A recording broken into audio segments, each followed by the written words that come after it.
I got nothing to say. Tell me why on my tombstone is blank. 'Cause I'm not the one who won't try. I'm not letting life pass me by. And tell me when the days are less gray. And tell me where is the road to less pain. How many days before I decay? It's getting so hard to get by. Where are all my trophies in life? And he hated the way he was dying, but the moment he turned on the light, he became what he dreamt of at night when he was young and hungry for life. Set to sail to a place I can't say. Live a life worthy of chase. The time is today. No blood in my veins. I won't be the joker in life, playing the part I don't like. And he hated the way he was dying,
My goodness.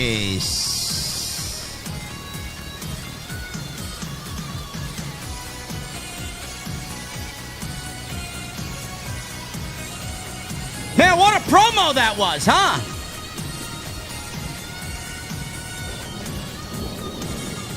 CM Punk's got everybody thinking that The Rock is going to come back and somehow form a corporation. And it's going to be TKO. Corporate TKO against Triple H and WWE. Triple H with Cody Rhodes and CM Punk spearheading the WWE.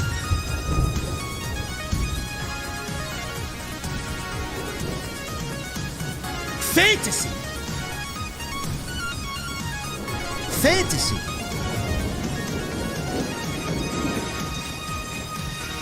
CM Punk came out tonight. He buried Vince McMahon. He buried Pat McAfee. He buried Ari Emanuel and the rest of TKO. And basically said lower the ticket prices because he wants all the families to come out and afford WrestleMania so that they can watch him beat Roman Reigns. CM Punk beat Roman Reigns at WrestleMania. It's basically what he wants. Shoot, Chad. It's called a shoot. Ladies and gentlemen, we're going to the venue tonight. I have a feeling the line is going to be wrapped around the building tonight. And we may reach occupancy in the venue. I'll be there when I walk through those doors on this Monday night. I want to know, what the fuck are you guys drinking? I'll see you over there.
It also isn't about excuses. WWE has failed creatively. AEW has failed fundamentally. So why did Triple H lose the plot? Why did Tony Khan abandon everything that made AEW special? Because nobody is committed to the one thing that actually matters. Long-term booking.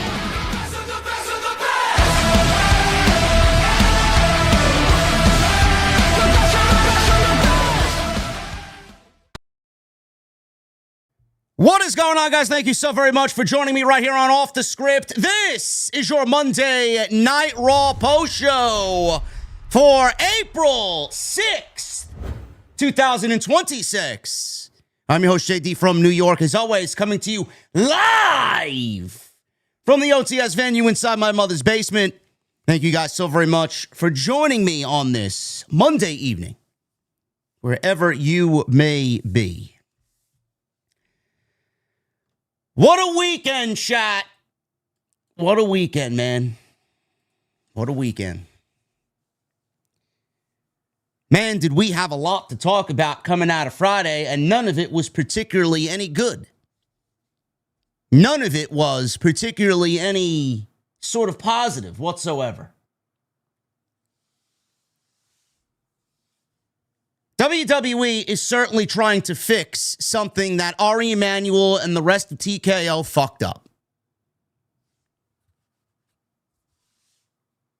This is what happens when something like this happens. It's basically The Rock and Cody Rhodes all over again, going into 40. Except this is happening 2 weeks before WrestleMania and not 2 months before WrestleMania. WWE finds themselves in another conundrum. They find themselves in another problem. On the road to WrestleMania 40, Rock wanted to use his power because he is who he is, as he is on the board of directors for TKO, and Ari Emanuel is one of his closest confidants. Watched Cody Rhodes win the Royal Rumble, point at the WrestleMania logo and point at Roman Reigns after winning the Royal Rumble, only to then show up and take Cody Rhodes' Royal Rumble win away because he wanted a main event match with Roman for his family.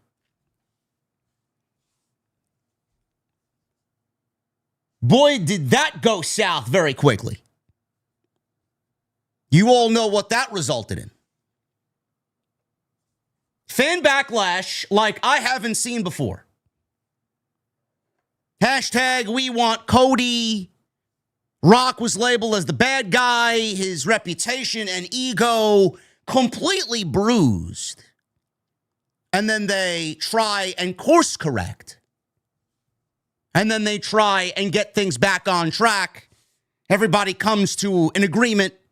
The final boss is created. Cody gets his spot. He main events WrestleMania. Rock gets his match with Roman, but not one-on-one in a tag team match. He wrestles Cody and Seth Rollins in the night one main event. Cody finishes his story in the main event of night two. Everybody goes home happy. We got our world champion. The Rock gave us the final boss and some memorable television that will be remembered forever. And everybody went home happy. The most important part of that story is that they course-corrected a huge mistake that they didn't know they were making in the moment they were making it. Because the egos of everybody and the power that everybody completely has in this company, it's too much. It blinds everybody. WWE's making the same mistake again this year. WWE's making the same mistake again this year, or I should say TKO is making the same mistake again this year. Whether The Rock is involved or not, I don't know. If I was a betting man, I'd probably say from a distance in the shadows, he probably does have some sort of say. He is on the board of directors after all, and has been noticeably silent again WrestleMania season. WWE's making the same mistake again this year. Pat McAfee came out on Friday and revealed himself to be the voice on the phone talking to Randy Orton.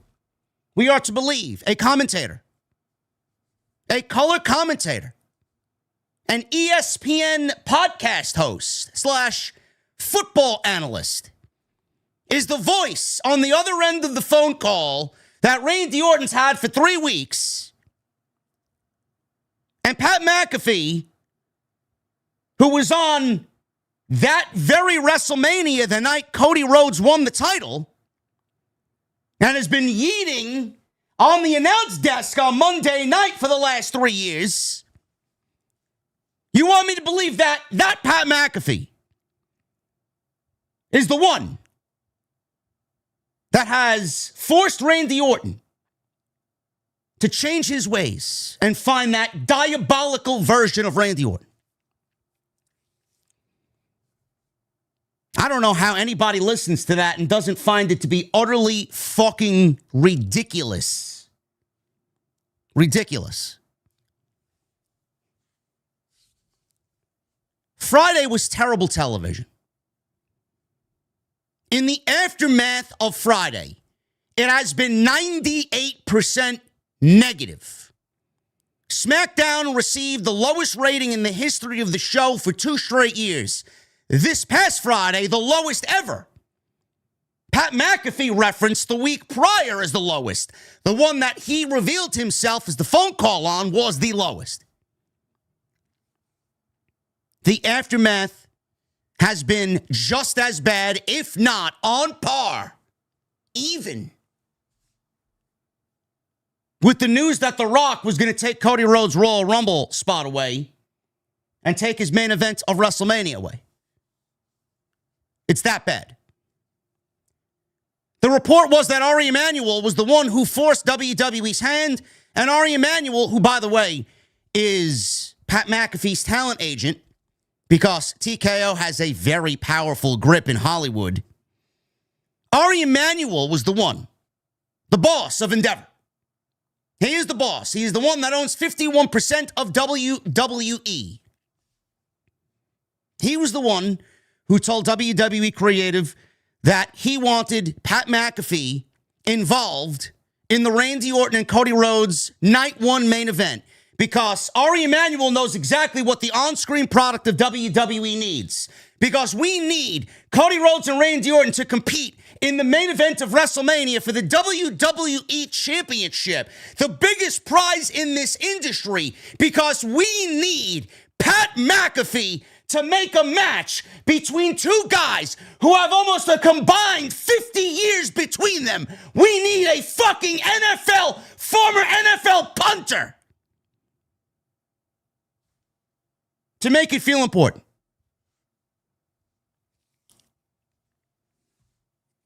Do you see how ridiculous that sounds?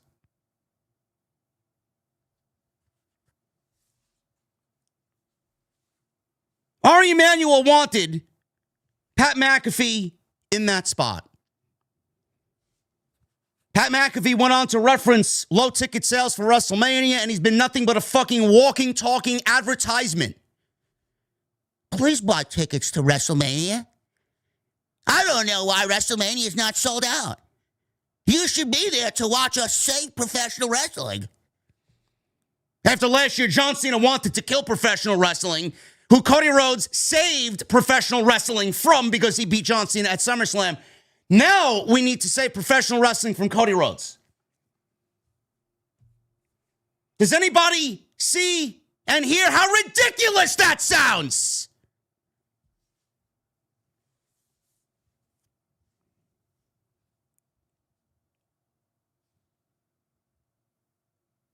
We have to save professional wrestling from Cody Rhodes.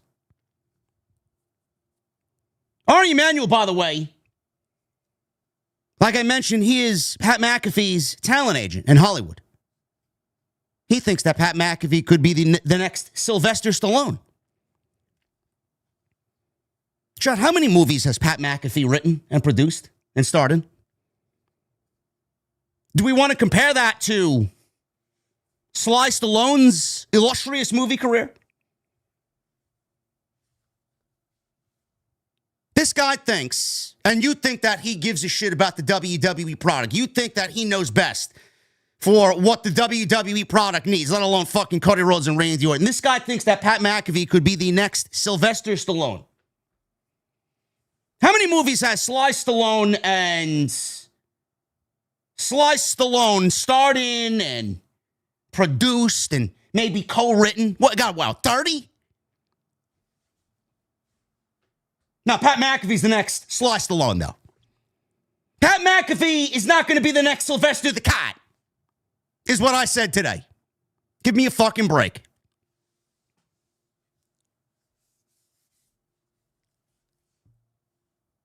WWE had CM Punk come out tonight. And CM Punk started off sitting in the ring. Very reminiscent of his 2011 pipe bomb. WWE had CM Punk start the show in the middle of the ring. And he sat there with his legs crossed, And he started off talking about Roman Reigns and the WWE Championship match at WrestleMania.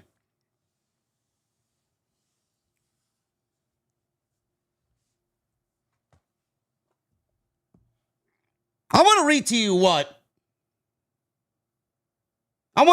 what CM Punk said tonight. I don't have the entire thing transcribed, but I want to read to you what CM Punk said tonight.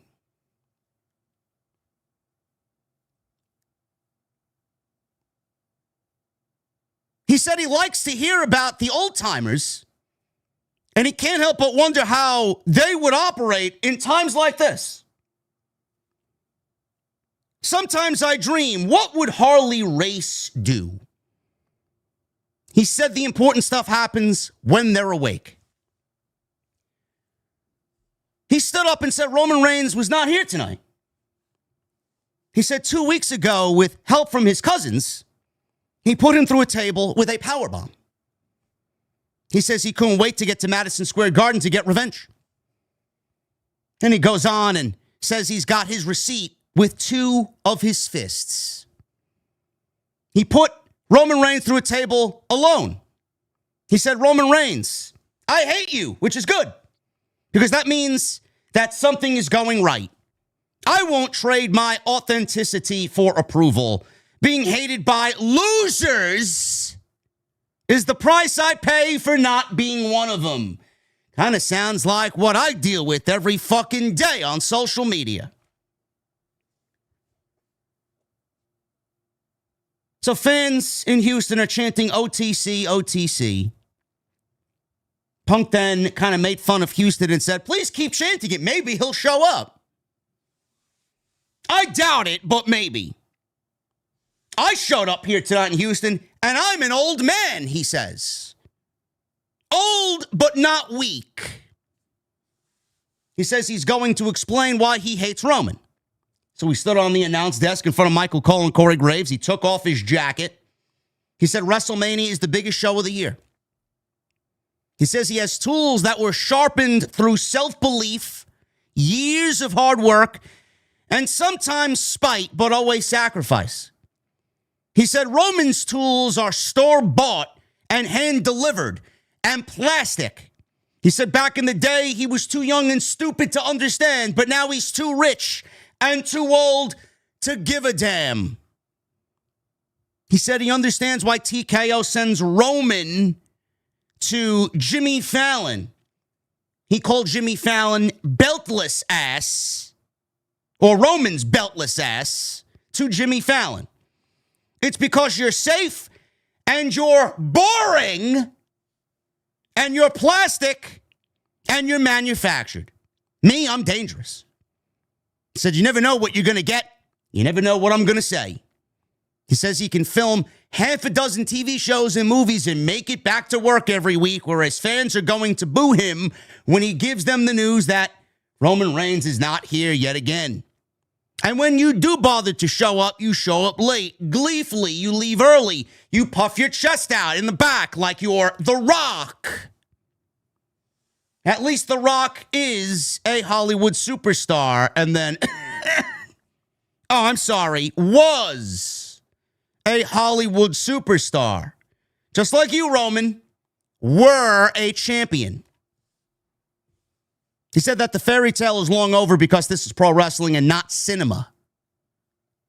He says his gloated cousin isn't on the board of directors. He says he doesn't surround himself with yes men and wise men and advocates who protect him from the truth. He says he didn't have a dad who gave him a job because he sucked at football. He said he earned everything he has. He said Roman is a bucktooth Nepo baby who ate dog food for a weird old man. Vince McMahon. Vince McMahon. He didn't mention Vince's name, but obviously we all knew who he was talking about. He then went on to call Vince again, without mentioning his name, a weird old man. That weird old man for years treated him, Punk, like a dog, but he had fuck you money and left with his dignity. He says he can't be controlled like Roman tries to control his cousins. They can't control me. He asked if they were having fun in Houston yet on a Monday night. He says they should be careful when they tell him to throw a pipe bomb. This is what you get. He said Roman got so many chances and sucked at the first 8, meaning a WrestleMania main event. Roman had so many chances at the main event of WrestleMania and sucked at the first 8 so bad that he should have been blackballed. He says he can stand on the bridge and blow it up because he knows how to swim. He also mentioned that weird old man had him feed dog food, or he ate dog food, shit, basically, that the old man gave him. And he mentioned the whole dog food scenario with Roman Reigns. He was throwing fucking bombs left and right. He then is walking by ringside, and this is where it kind of gets turned up a little bit. He cut a promo on Pat McAfee. He says he thinks he can come to my business and run his mouth. You just wrote a check your ass can't cash. He says if he wants to talk about ticket sales, he should call that agent who shoehorned him into the show and tell him to lower the ticket prices.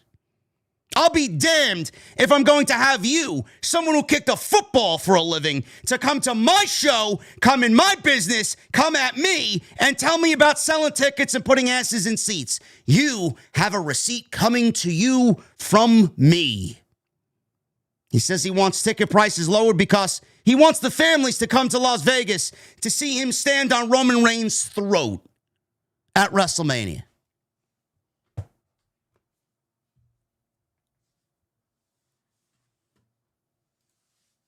Pat McAfee was on his podcast today, acting like a clown, selling this in the worst way possible, doubling down on what happened on Friday. He explained his decision to align himself with Randy Orton following his SmackDown reveal as the mystery voice on the other end of the phone, saying his motivations come down to making pro wrestling what it used to be.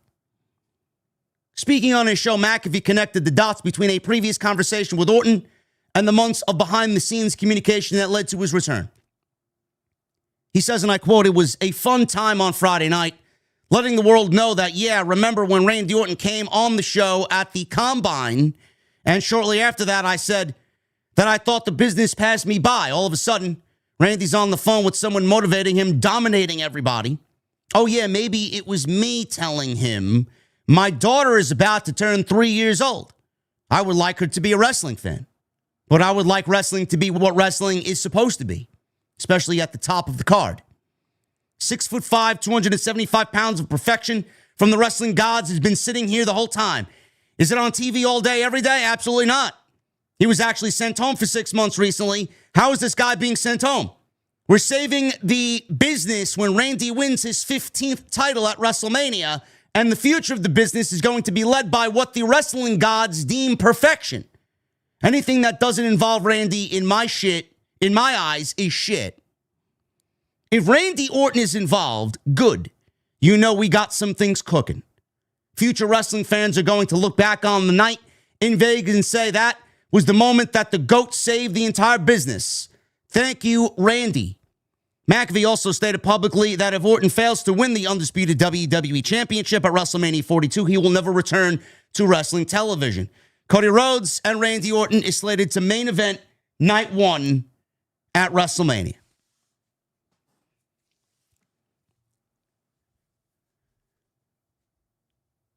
What you are looking at is 100% the blowback that WWE got on Friday. So bad that they sent Cody Rhodes out there to cut an unscripted promo on the fly, which I 100% believe was true.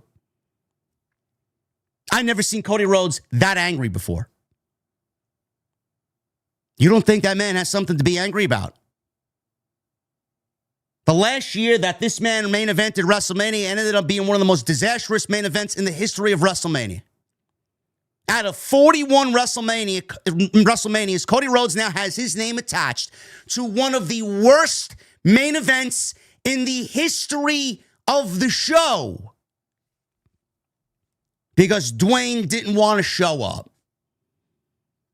After Dwayne involved himself, by the way, it was Ari Emanuel once again who called Dwayne to show up at the Chamber to sell an extra 7,000 tickets as if that was going to fucking put TKO in the doghouse. Once again, it was Ari Emanuel who fucked things up by calling Dwayne to show up at the Chamber. And then Dwayne attached himself to John Cena's heel turn after all these years of wanting to see it with no follow-up.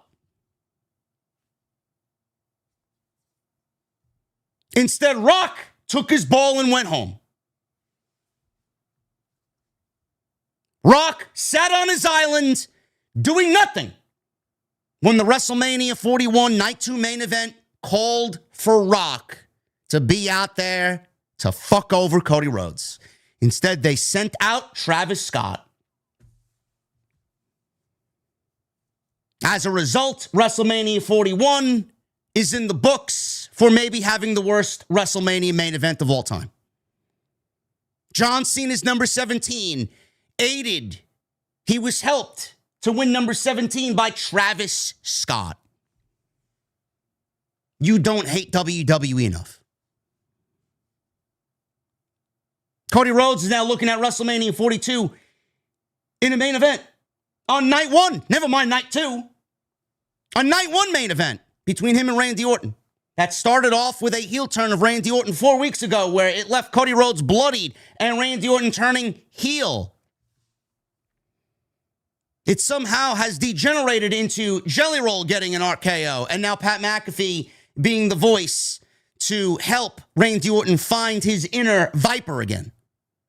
To bring out that diabolical Randy Orton. What did I say on Friday, chat? You had one job. You had one job. You got two guys main eventing the night one WrestleMania main event with almost a combined 50 years of experience between them. A history that spans 20 years. I don't know on what fucking planet you think that they need between 50 years of in-ring experience. I don't know on what fucking planet you think Pat McAfee is needed in a story that basically writes itself. I guarantee you if you gave the fucking pen and the notepad to Randy Orton and Cody Rhodes, they'd give you a main event that everybody's excited for. But no, Ari Emanuel thinks that we need fucking Pat McAfee in the main event. Cody Rhodes has every reason to be upset. He got fucked over last year by Dwayne, and this year he's getting fucked over by Pat McAfee. All because Ari Emanuel wants what Ari Emanuel wants. He wanted The Rock to call in a favor for him. Boom. Now he wants Pat McAfee involved because he thinks Pat McAfee is the next megastar in Hollywood, and apparently he thinks Pat McAfee is the next Sly Stallone. If you don't think Cody Rhodes has every reason to be upset, then you're a fool. That was all unplanned. And the blowback was real. The narrative that I kept hearing on social media, oh, well, there's another reveal. There's got to be a reveal to the reveal. No, you got the reveal. You got the reveal. They want their Hollywood elite friends to be involved with a product that doesn't fucking need them. The message that Pat McAfee relayed to everybody is that WrestleMania ticket sales are poor. The interest is down. It's all Cody Rhodes' fault. And that we have a vanilla champion that everybody's losing interest in. We need to save professional wrestling. From Cody Rhodes, we need to save professional wrestling. The one guy that is employed by this fucking company, which brands itself as an entertainment company first and a pro wrestling company second. You got Cody Rhodes, who apparently we need saving from, who is the living, breathing embodiment of pro wrestling. That's the story that you want to run with. Man, tell me Ari Emanuel's fucking clueless without telling me he's fucking clueless. He don't even know the people that he's got working for him.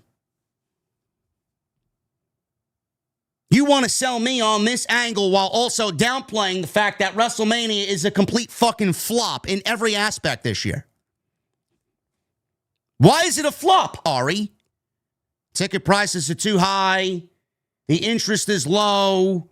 Pat McAfee is now involved in a story in a match that doesn't need anything but Randy Orton and Cody Rhodes. Who do you think is going to get the blame for all this? Paul Levesque is going to get the blame for all this. We all know television has not been hot. We all know television has been subpar. We all know to blame Triple H because it's a new era here and a new era there, and everything is changing, and everything's great here, and watch the show, and whatever the case may be, and whatever the excuse is that he wants to throw out at a random fucking presser. We all know to blame Triple H. I don't blame him for Pat McAfee's involvement because we know exactly who it came from. Pat McAfee's message was the right message. It was the wrong messenger, sent from the wrong people.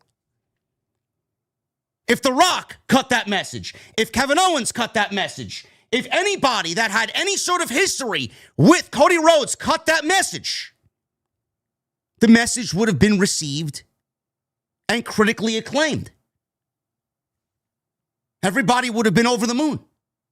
The fact that you sent Pat McAfee out there to send that message out to everybody, that's what fucked things up. Pat's got no history with Cody. Pat's a commentator. Pat is a nobody. He's got absolutely no skin in the game whatsoever outside of a match here and a match there. He mentioned that he wants things to go back to the Attitude Era, and he's hitching his wagon to Randy Orton, who wasn't even a part of the fucking Attitude Era.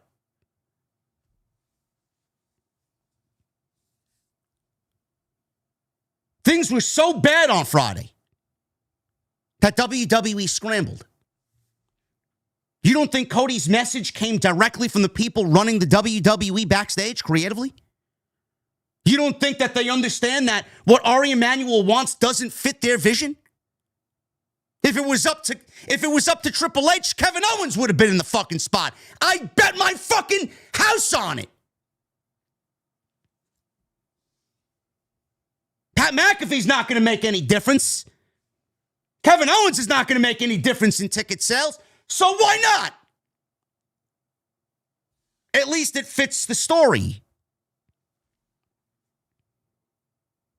The blowback was so fucking bad that everybody scrambled. So all eyes were on Monday. Triple H sent Cody Rhodes out there, who's virtually untouchable. Cody can commit murder in the middle of the ring, and he won't be fired. Ari Emanuel, Nick Khan, Mark Shapiro, and everybody else. Cody Rhodes and CM Punk are untouchable. Who do you think Triple H is going to bring into a closed room, a closed door meeting, and give the microphone to in a promo to get his point across? It's going to be CM Punk and Cody Rhodes, because they are untouchable. Nothing is going to happen to them. Nothing. CM Punk mentioning Pat McAfee and mentioning ticket prices being too high and the fact that Pat McAfee doesn't belong here. Go tell that talent agent who fucking weaseled you into the show. Bro, what you're watching is WWE reacting to the negativity and trying to spin everything to make you think that this was the plan when it really wasn't the plan. This is WWE damage controlling the narrative. What you're watching and what people are now saying on social media is nothing more than fantasy land. What people are now saying is that it's going to lead to some mega angle at WrestleMania, which could very well still be the case. We don't fucking know. It's WrestleMania. That's where the biggest shit should really be taking place. But after last year, do you genuinely think anything's going to happen? I'm not holding my breath. Somehow people are fantasy booking some weird TKO and WWE power struggle here. You don't think WWE understands that the ticket prices are too high? WWE and the people that work backstage have absolutely no skin in the game. They have no say on what the ticket prices are. They do not book the show in the way that ticket prices are made and the venues are chosen and locations for Mania, this and that. They have no say in that. Triple H has absolutely no say in anything. He is given the message from above, and he's supposed to go out there and be Dana White. He's nothing more than a face. He's nothing more than a figurehead. WWE is damage controlling what they did on Friday, or what Ari Emanuel did on Friday. WWE is letting everyone know what they stand for. WWE is letting everybody know that this is not their plan. WWE is letting everybody know how frustrated they are. And now they got everybody worked up because now everybody thinks that this was the plan all along and you're being worked. No, you're not being worked. You're being treated for a fucking fool because they wanted something. It fucked everything up. And now they're trying to spin it in a way where they are going to convince you that it is the plan. No, it's not. No, it's not. Whatever happens from this point on, whatever happens from Friday will be a direct result of the negativity coming out of Friday Night SmackDown. No matter what you want to think, no matter how you want to sit there and claim that CM Punk cut a fucking pipe bomb, the likes of his Las Vegas pipe bomb against John Cena before the Summer of Punk. You can sit there and claim that it was a great promo. You can sit there and claim that it was a work and all the marks got worked. It doesn't negate the fact that Friday, the fucking show was terrible. It doesn't negate the fact that Pat McAfee's inclusion is absolutely, unequivocally, it was unnecessary. Unnecessary. Completely not needed. And it doesn't negate the fact that the show and the segment that was produced was fucking atrocious. So you could sit there and claim that it's this and that and you worked and you're getting worked and The Rock is going to show up and they got you wrapped around their finger. It doesn't take away from the fact that everything that has been publicly stated about this angle is fucking 100% factually correct. I don't give a fuck what comes out of this. I have less interest in this Randy Orton and Cody Rhodes match than I did 4 weeks ago. I have less interest in this Randy Orton and Cody Rhodes match that I don't even want it to main event night one. I would rather Oba and Brock get the night one main event. 100%. That's my main event. This was my main event 4 weeks ago.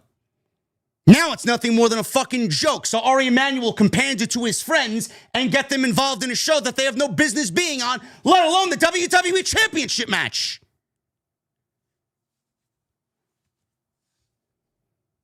Everything that CM Punk said was a shoot.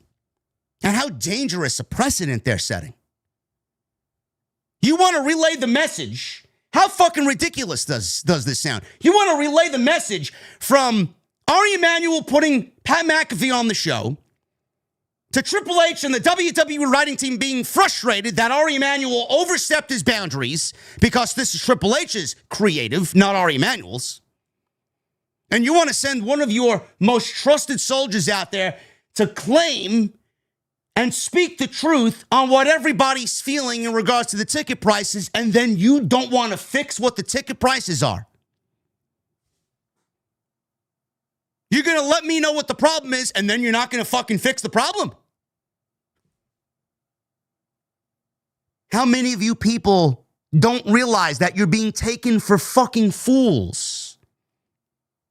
They just let you know what the fucking major problem is right now for the current product.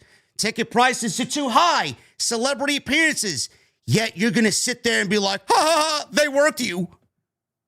You just mentioned that the ticket prices are too high and families, casuals, can't attend these shows due to high ticket prices. Yet you're not going to lower the fucking prices of the show after letting me know what the fucking issue is. What are you, fucking mental? And by the way, for all the people in the back claiming, the marks got worked. CM Punk was told to go say that out there. Here's another fucking pipe bomb for you from good old JD.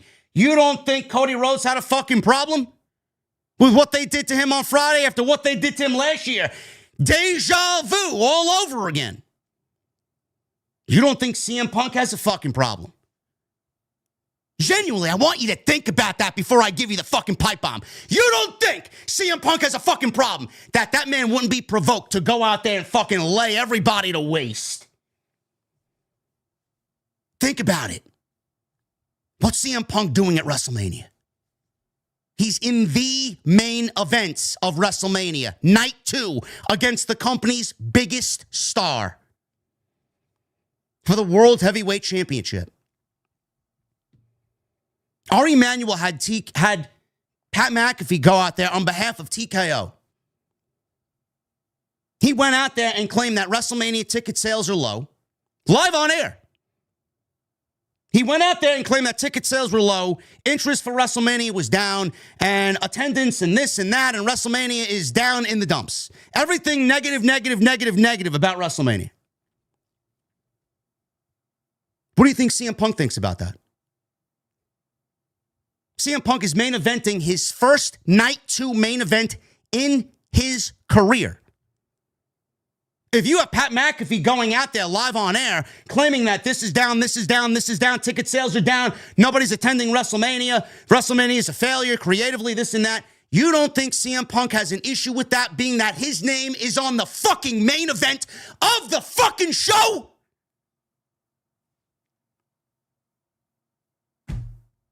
Pat McAfee going out there live on Friday night claiming everything is down and CM Punk is in the main event of WrestleMania 42 with Roman Reigns is a terrible look for CM Punk. CM Punk don't want Pat McAfee on the fucking show cutting a promo that wasn't even fucking scripted for him. Claiming that WrestleMania is a fucking failure because Pat McAfee is basically claiming, without saying it, that CM Punk is a fucking failure. So when people want to claim, oh, well, CM Punk was scripted to go out there and say that. Motherfucker, you don't know CM Punk. You don't fucking know CM Punk. Don't give me this fucking, oh, it's a work and The Rock is coming back. Yes, let me hitch my fucking wagon to Dwayne Johnson, who should have showed up last year and decided to sit on his fucking island on a hammock watching WrestleMania 41 burn to the fucking ground. Yes, let me put all my fucking hope and dreams into Dwayne Johnson showing up when the motherfucker couldn't even show up last year for John Cena's last year. Now you want him. Now you want him to show up this year. For what reason? For what reason? To have a power struggle on TV on behalf of Ari Emanuel? Give me a fucking break. Give me a fucking break. The guy's got 3 other fucking movies to film. Who the fuck is going to represent Ari Emanuel and TKO? Bro, you're going to get Randy Orton teaming with Pat McAfee against Cody Rhodes and Jelly Roll in Tampa at Backlash. People fantasy booking Punk and Cody on behalf of Triple H with The Rock leading Randy Orton and Pat McAfee and his new corporation. Bro, get the fuck out of here. You gotta be fucking out of your mind. Yes, let me write and script a power struggle between 2 fucking people in Triple H and The Rock who can't stand each other. Who's gonna win that one? Unless you want to tell me something else that I don't already know.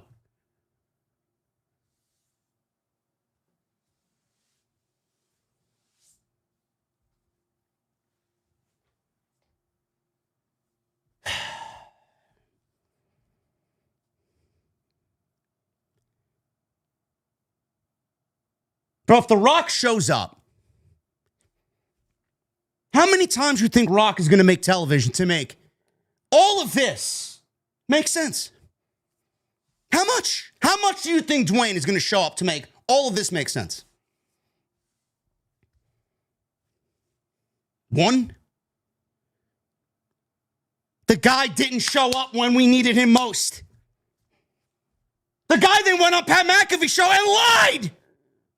He lied to everybody. The guy danced around fucking answers and basically fucked himself over with the answers that he gave. Nobody wants to remember that though, right? Sure.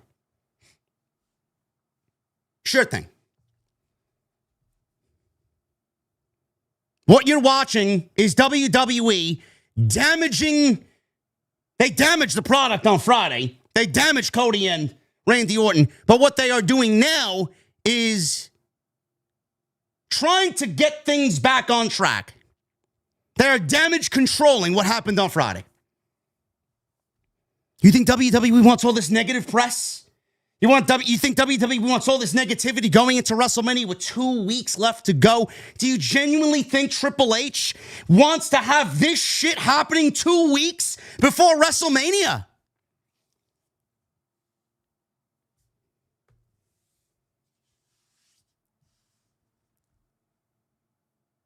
Ari Emanuel doesn't give a shit about what happens on television. He just cares about the money that comes in and his friends getting a fucking rub. He don't give a fuck. When has Ari Emanuel come in and done anything? All it is another fucking, yeah, I own WWE on his belt. The only other time we saw him say anything was, Dwayne, I need you for the Chamber. Pat, I need you for Mania. Only when money is involved. Rock needed to sell tickets. Pat McAfee's in to sell tickets. And he became a walking, talking billboard for the last 72 hours. No, but let me sit here and fantasy book. Let me sit here and fantasy book the fucking storyline between TKO and WWE. If it does anything, it'll lead to Rock and Roman. That's it. Which is rumored anyway for Saudi next year, if even that is still on the card. Rock and Cody, Rock and Punk. Punk mentioning Rock 3 different times in the promo tonight, bro. Please. Please. You guys are fucking out of your mind. You're all being taken for fools. You're all being taken for fools. None of this is helping the business whatsoever. None of it. None of it. In fact, all this is done is spark conversation and take everything that should be talked about and fucking made it irrelevant. And the only thing we're talking about now is TKO and ticket prices and Pat McAfee. How is this helping WrestleMania? How?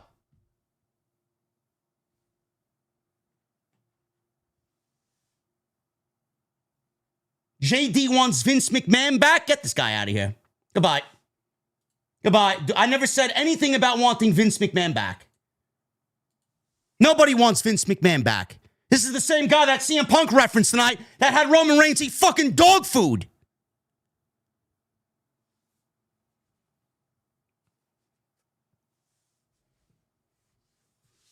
You're all being taken for fools. Every single one of you. Oh, but look, it's a work. Oh, well, it was all planned. Bro, we're wrong here and we're wrong there. Bro, I've been virtually spot on about a bunch of shit. You can go back and listen to my whole Vince McMahon got fucking removed from the board of directors. And that whole ordeal, spot for spot, scene for scene, week by week, I called every step of it. And I called the company out for being nefarious and secretive. I even got blasted by the fucking fake journalists in the IWC when I claimed that Vince McMahon was still running the fucking show. I got met with, he's not running the show. Triple H is running the show. Open your fucking eyes. Open your eyes. Yes, because I'm going to sit there and believe that Brock Lesnar versus Omos was a match that Triple H made. I'm going to sit there and believe Bobby Lashley versus Bray Wyatt was the WrestleMania plan and the brainchild of Paul Levesque. Give me a fucking break. Holy shit, man. People are fucking clueless to what they're watching. They're clueless then and they're even more clueless now. Vince McMahon returning would be great content for JD. Absolutely. Absolutely. I'm going to deliver great content no matter who's involved. I would rather save my fucking heart rate and I would rather save my sanity by having somebody else not named Vince McMahon run the show. Vince can't even drive a fucking car correctly. You want him to come back and run creative. Just like his BMW or whatever fucking car, what was he driving, a Lexus? Whatever car he was driving, right into the fucking guardrail, 100 miles an hour. That's exactly what he's going to do to WWE if he ever came back. Crash and burn. But Ari Emanuel would never tell Vince McMahon what to do. I'll tell you that right now, and I said this multiple times. Ari Emanuel would never tell Vince McMahon what to do, ever. He would never overstep his boundaries and tell Vince McMahon, hey, Vince, I need this done for me creatively. Same guy that said, oh, I can't do this operation without Vince McMahon. This deal would never be brokered without Vince McMahon.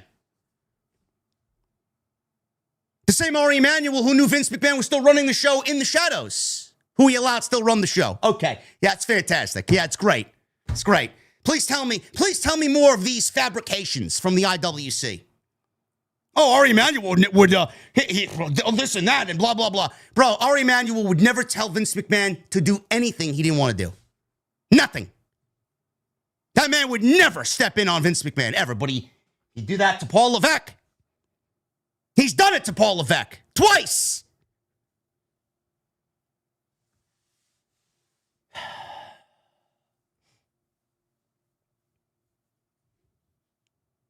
Damage control. Everything Punk said was a legit shoot. They're going to spit it into a story. And they're going to try to make this into a net positive now after the fucking disastrous Friday night segment with Pat McAfee.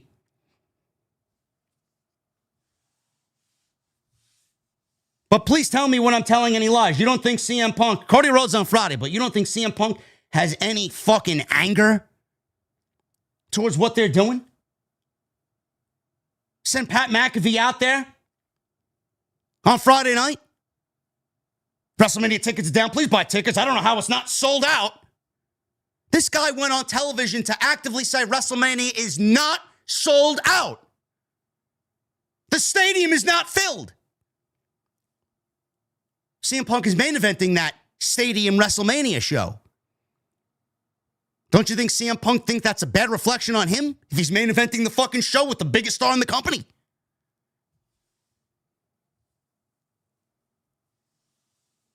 None of it makes any sense. None of it makes any sense. Coming out of last Monday with Stephanie McMahon, going into Friday with Pat McAfee, doesn't make any sense. And then Pat McAfee's explanation also makes everything just so much fucking worse. None of it makes any sense. None of it.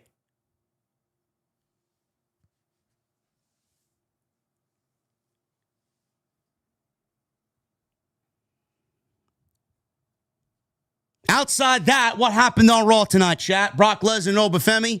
What'd they do with Brock Lesnar and Femi? Even though it should have been saved really for just them. They had a pull-apart brawl. I saw people complaining, that's it? That's it? Bro, do you want to see the match more than you did last week? I'm going to say, without a shadow of a doubt, yes. So clearly what they did worked. Finn Balor teased the Demon Balor coming back at WrestleMania. Rey Mysterio is back tonight. He has a WrestleMania match. Hint, hint, it's not against Gunther. Something went wrong there.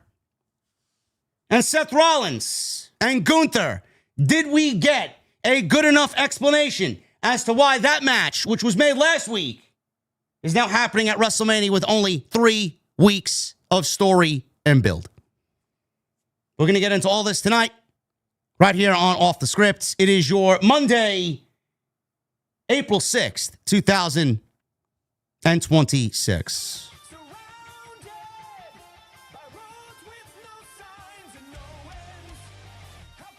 I want to thank you guys for an absolutely tremendous weekend.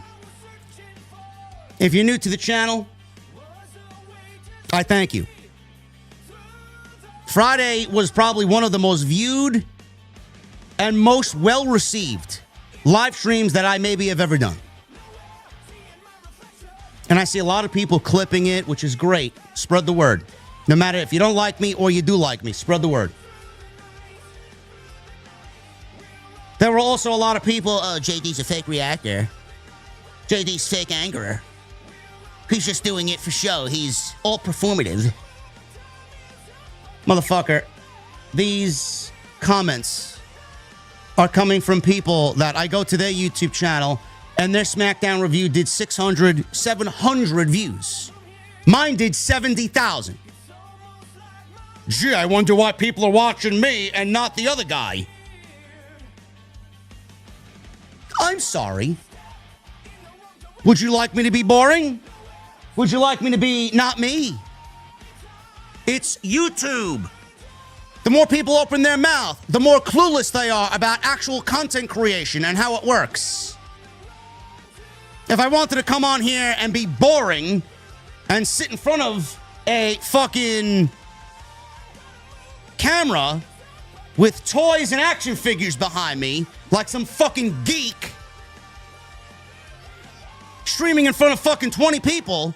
Oh, well, Roman Reigns and CM Punk, they had a little bit of pop-up brawl. I'm really excited about WrestleMania.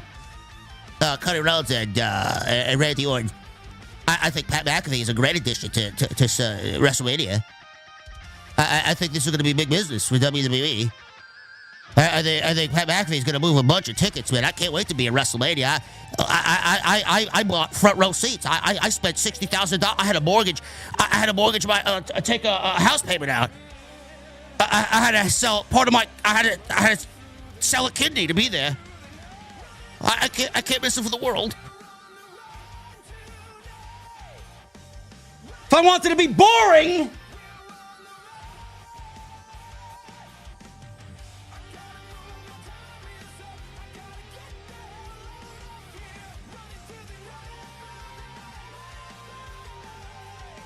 Thank you.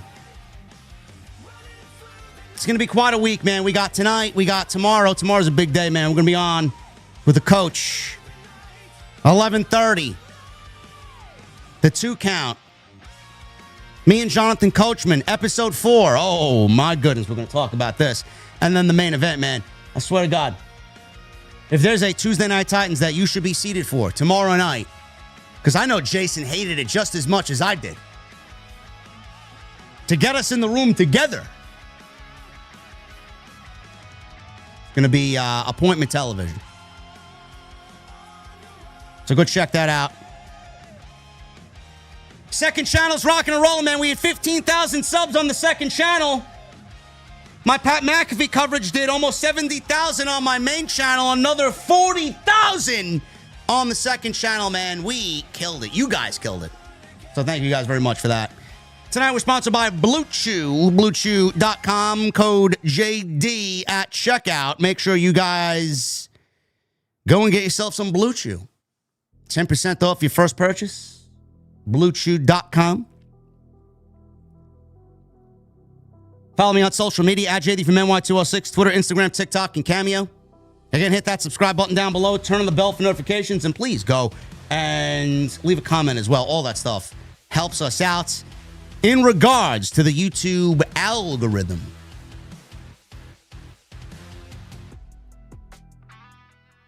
We got a couple of VIPs we need to address in the chat tonight because they are rocking and rolling in the fucking chat tonight. Oh my goodness. As the music is still playing here. Holy shit. Where is it?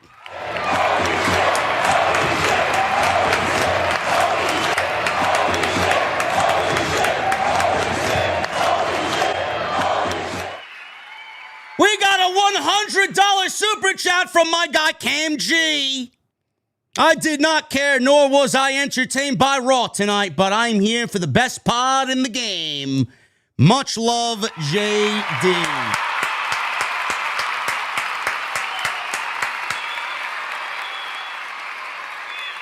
And we got a $100 super chat from my guy, Metabolism.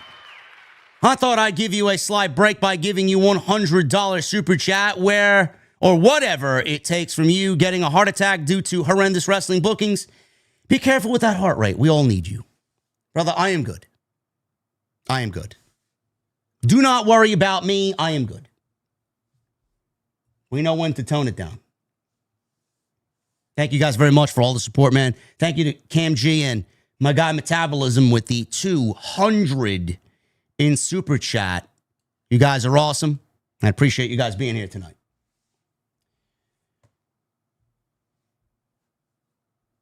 Let's get into this show. We already talked about CM Punk, so we're not going to talk about CM Punk. I gave you guys everything I had in regards to CM Punk, the promo, the words in the promo, what he felt behind the promo, documenting Pat McAfee and the Randy Orton situation with Cody Rhodes on Friday, Ari Emanuel being the one who wanted Pat McAfee in that spot. So that was the way they opened the show. Supposedly, it was supposed to be Seth Rollins opening the show. They flipped the script. They needed CM Punk to open the show, and they sent one of their most trusted soldiers out there with the microphone to really cut through all the bullshit and let TKO know exactly how they're feeling.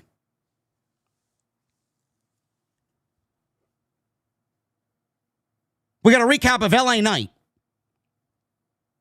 Apparently, he had a home invasion with IShowSpeed. He showed up on one of Speed's streams, and he got thrown into his streaming equipment by LA Knight. That would piss me the fuck off. But if you're IShowSpeed, anything that's broken, I'm sure you could replace almost with the blink of an eye. It doesn't really matter. So we go back to live, and we see Speed in the back, and he runs into Danhausen. Now, apparently, IShowSpeed is still cursed by Danhausen. I don't know what it's going to take to uncurse him, but he says, I can't be doing this no more. And he asks Danhausen to reverse the curse. Danhausen says he would give him his mansion and the curse would be reversed. Now, Adam Pearce walks on in and sees Speed there. Speed is asking for help, and he looks back towards Danhausen, and Danhausen had disappeared. Austin Theory and Logan Paul walked in. Logan says what Knight did to him is unforgivable, and IShowSpeed apparently was told to leave by Adam Pearce. The only advice I could give you is to leave and don't come back. Well, IShowSpeed says he was going to take Adam Pearce up on his offer and leave. Logan says that division is their only or his only safe space is with them. Theory said the parking lot is not safe. Adam Pearce mumbles under his breath saying this is a terrible idea. So we go from that to Austin Theory versus LA Knight. Now this match went 10 minutes, and I don't really want to sit here talking about move for move, sequence for sequence, an LA Knight and Austin Theory match. But we'll pick it up after the end because they did go almost 10 minutes, and 3 of the 10 minutes was commercials. So they're on the outside. LA Knight takes Austin Theory, throws him into the commentary table. Logan Paul tried to get involved. He got taken out by Knight. IShowSpeed once again found himself caught in a situation as Logan Paul pushed IShowSpeed into LA Knight. Now, obviously, when LA Knight sees this, he's going to think that IShowSpeed did it on his own. Meanwhile, Logan Paul was the one who shoved IShowSpeed, who doesn't respect IShowSpeed at this point. He shoved IShowSpeed into LA Knight. Anything to take the attention away from the vision. They're basically using IShowSpeed as a pawn. So Speed ran as fast as he could up the ramp. The Usos come on out, and they came out to Jey Uso's theme music. I guess WWE realized that the music that the Usos came out to last week was fucking terrible, so they sent them out here tonight via Jey Uso's music. So now he's got the Usos and LA Knight, and he's sandwiched in between them. So he jumps over LA Knight as LA Knight tries and dives towards him. He jumps over LA Knight.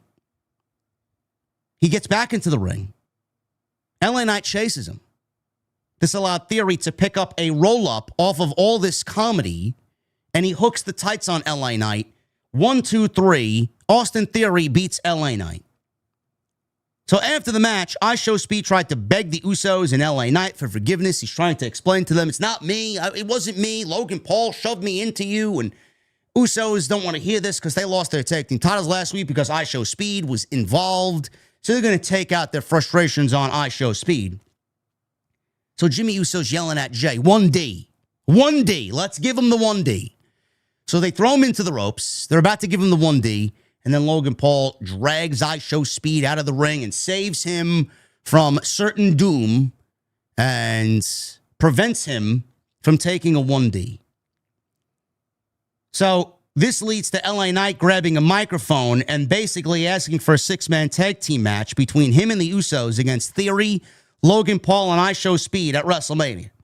Adam Pearce came out and asked Logan Paul if he wants a 6-man tag team match, because I'm assuming that theoretically, as a talent, he's leading the division. Logan Paul said yes, and the match was made.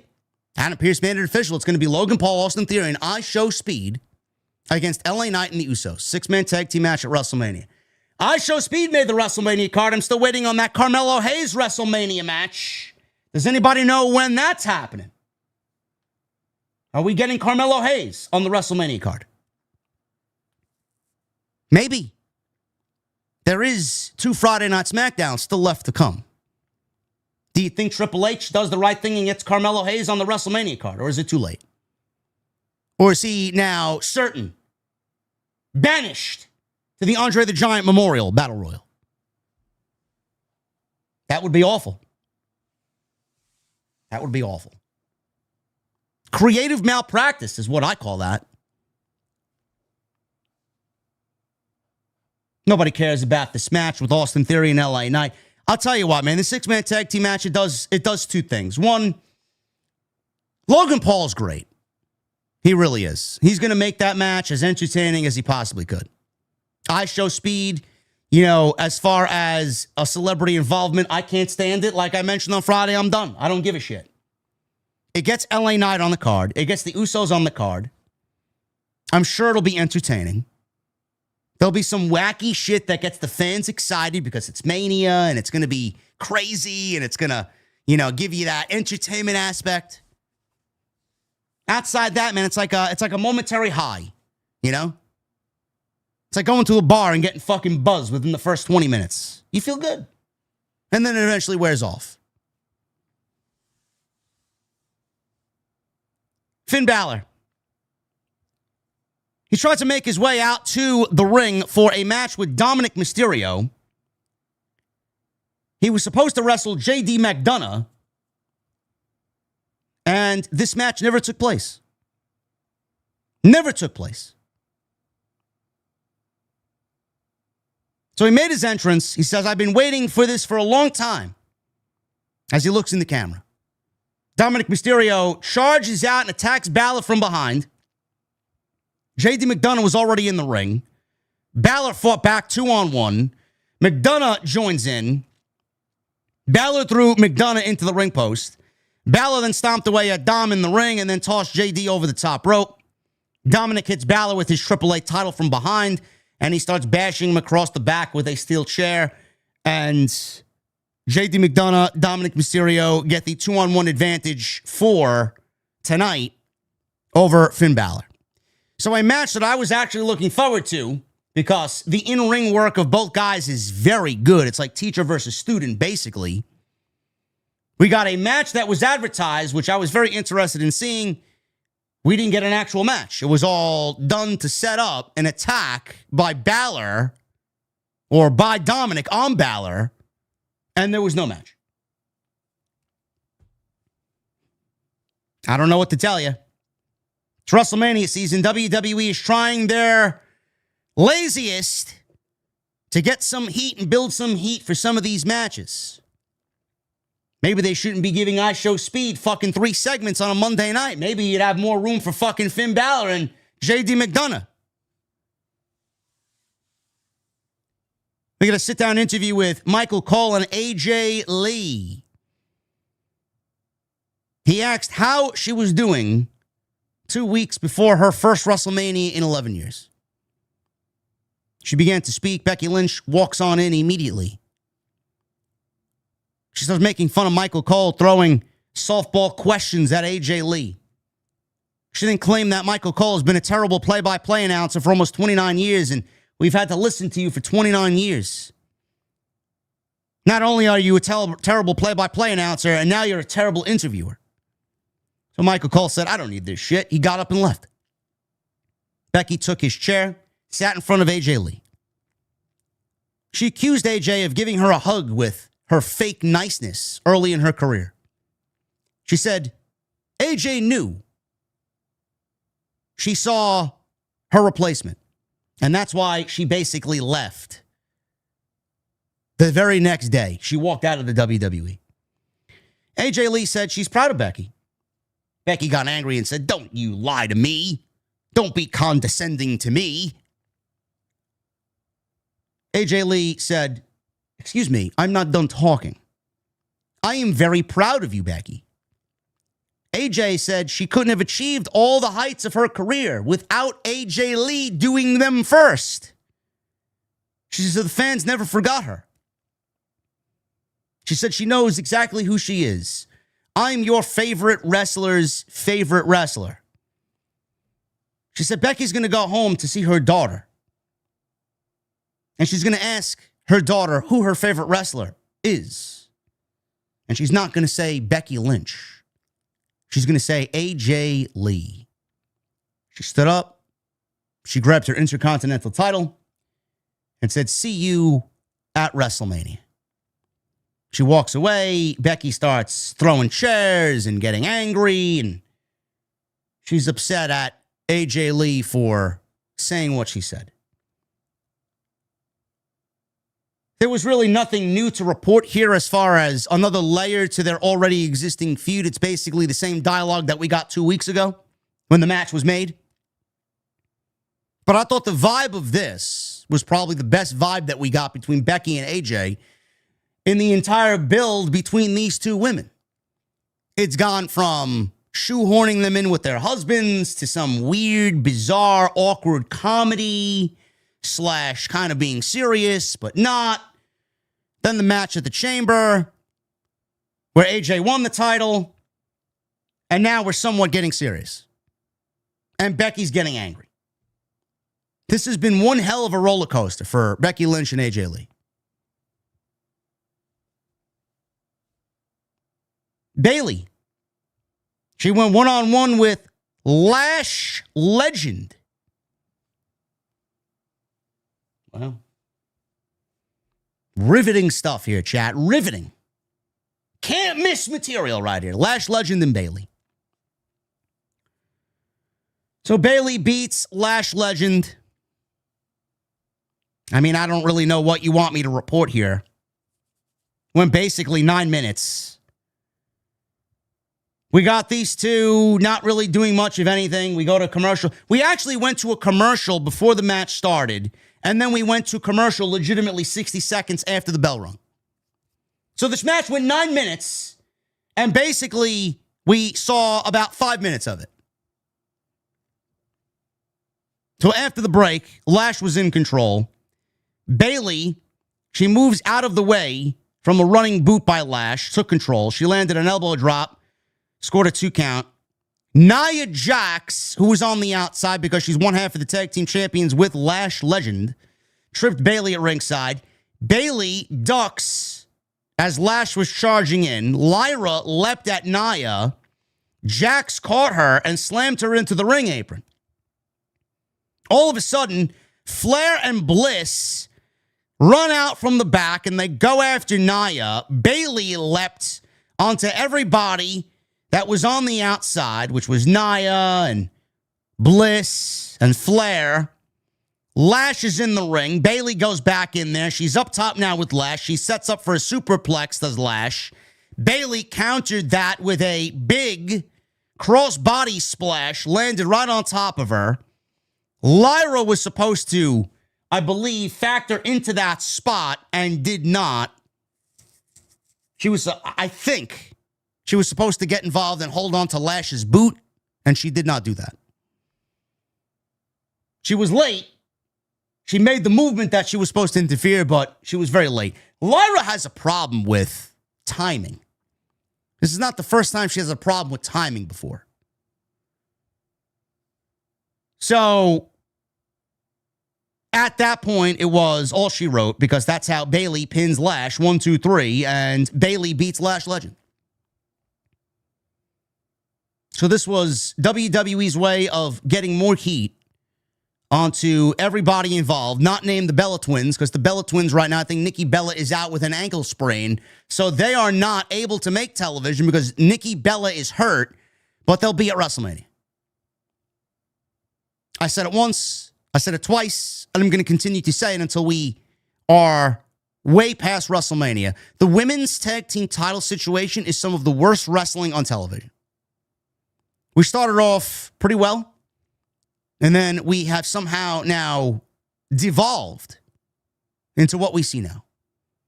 The tag team title match should realistically be Charlotte and Bliss versus Bayley and Lyra. The Bella Twins, nobody wants to see. And Nia Jax and Lash Legend should not even be a team, A. And B, the titles are fucking useless around Lash Legend and Nia Jax. Awful. Awful, awful television.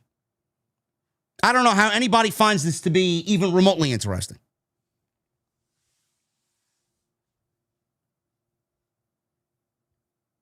I saw the trailer online, and WWE actually played the entire trailer during Monday Night Raw. Hulk Hogan's getting a documentary on Netflix. Michael Cole mentioned that this will be the first WrestleMania without Hulk Hogan, which is just unheard of. Meaning him being alive. He wasn't at every WrestleMania, but the first WrestleMania that WWE will be conducting without Hulk Hogan being alive. It's crazy. Hulk Hogan, by the way, is being immortalized in the Hall of Fame for the match with Andre the Giant at WrestleMania 3. I'm very much looking forward to this documentary. I think the trailer did enough to sell me on it. I think there's going to be enough juice in that to keep people talking for a day or two. Looks pretty good. And supposedly it holds Hulk Hogan's last known interview before he had passed. Should be good. April 22nd. Seth Rollins. Seth Rollins is in the ring, and I'm looking for an explanation as to why we are getting Seth Rollins and Gunther at WrestleMania.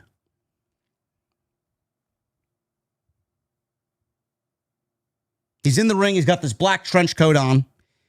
Fans had a prolonged whoa.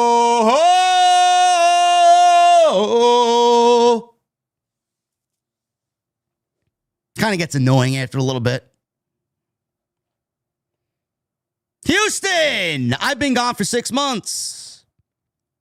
I've been waiting to walk down that ramp to stand in this ring. I've been waiting to hear you sing that damn song. Let me hear you sing it. Whoa.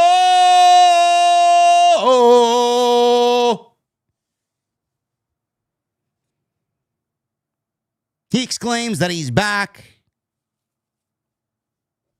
Less than 2 weeks at WrestleMania, I go one-on-one with the ring general, Gunther. And Houston, I've got to be honest with you. I'm still trying to put the pieces together to figure out how we got here. You? Rollins, man, he's a funny guy, man. Rollins thinks he's the only one trying to put the pieces together on how we got here, man. I'm asking the same fucking question. How did we get here?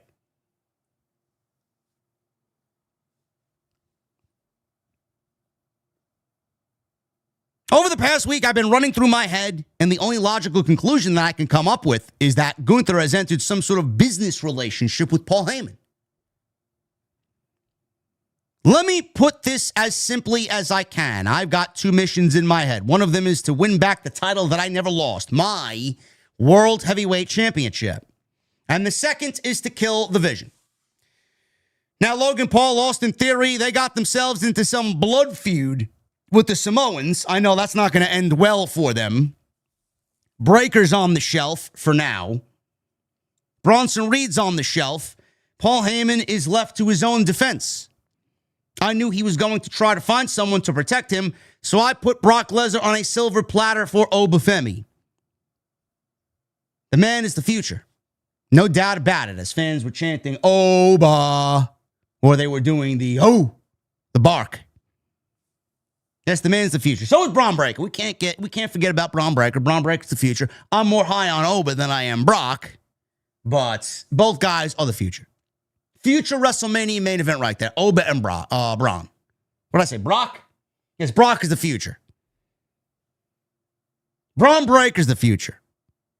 Oba and Braun is going to be a WrestleMania main event in the future. Brock and Oba should realistically be the main event this year. I don't want to talk about the future. I want to talk about the right now. So, Gunther, if you are listening to me, if it's your intention, if it's your purpose to maintain a business relationship with Paul Heyman, if it's your intention to be a shield for Paul Heyman, this may be business for you, but you've made it very personal for me. And here's the thing, Gunther. As fans start to kind of rise up as they see something happening on the outside, Gunther slides into the ring and he applies his sleeper hold on Seth Rollins. Rollins reverses the sleeper. Gunther hits a snap neck mare escape. Rollins goes for the curb stomp. Gunther gets out of the way. Rollins kicks Gunther off the ring apron. He takes off his trench coat, ready to fight. Gunther catches Rollins midair, and he launches Rollins over the top rope. So Rollins eventually jumps on top of Gunther.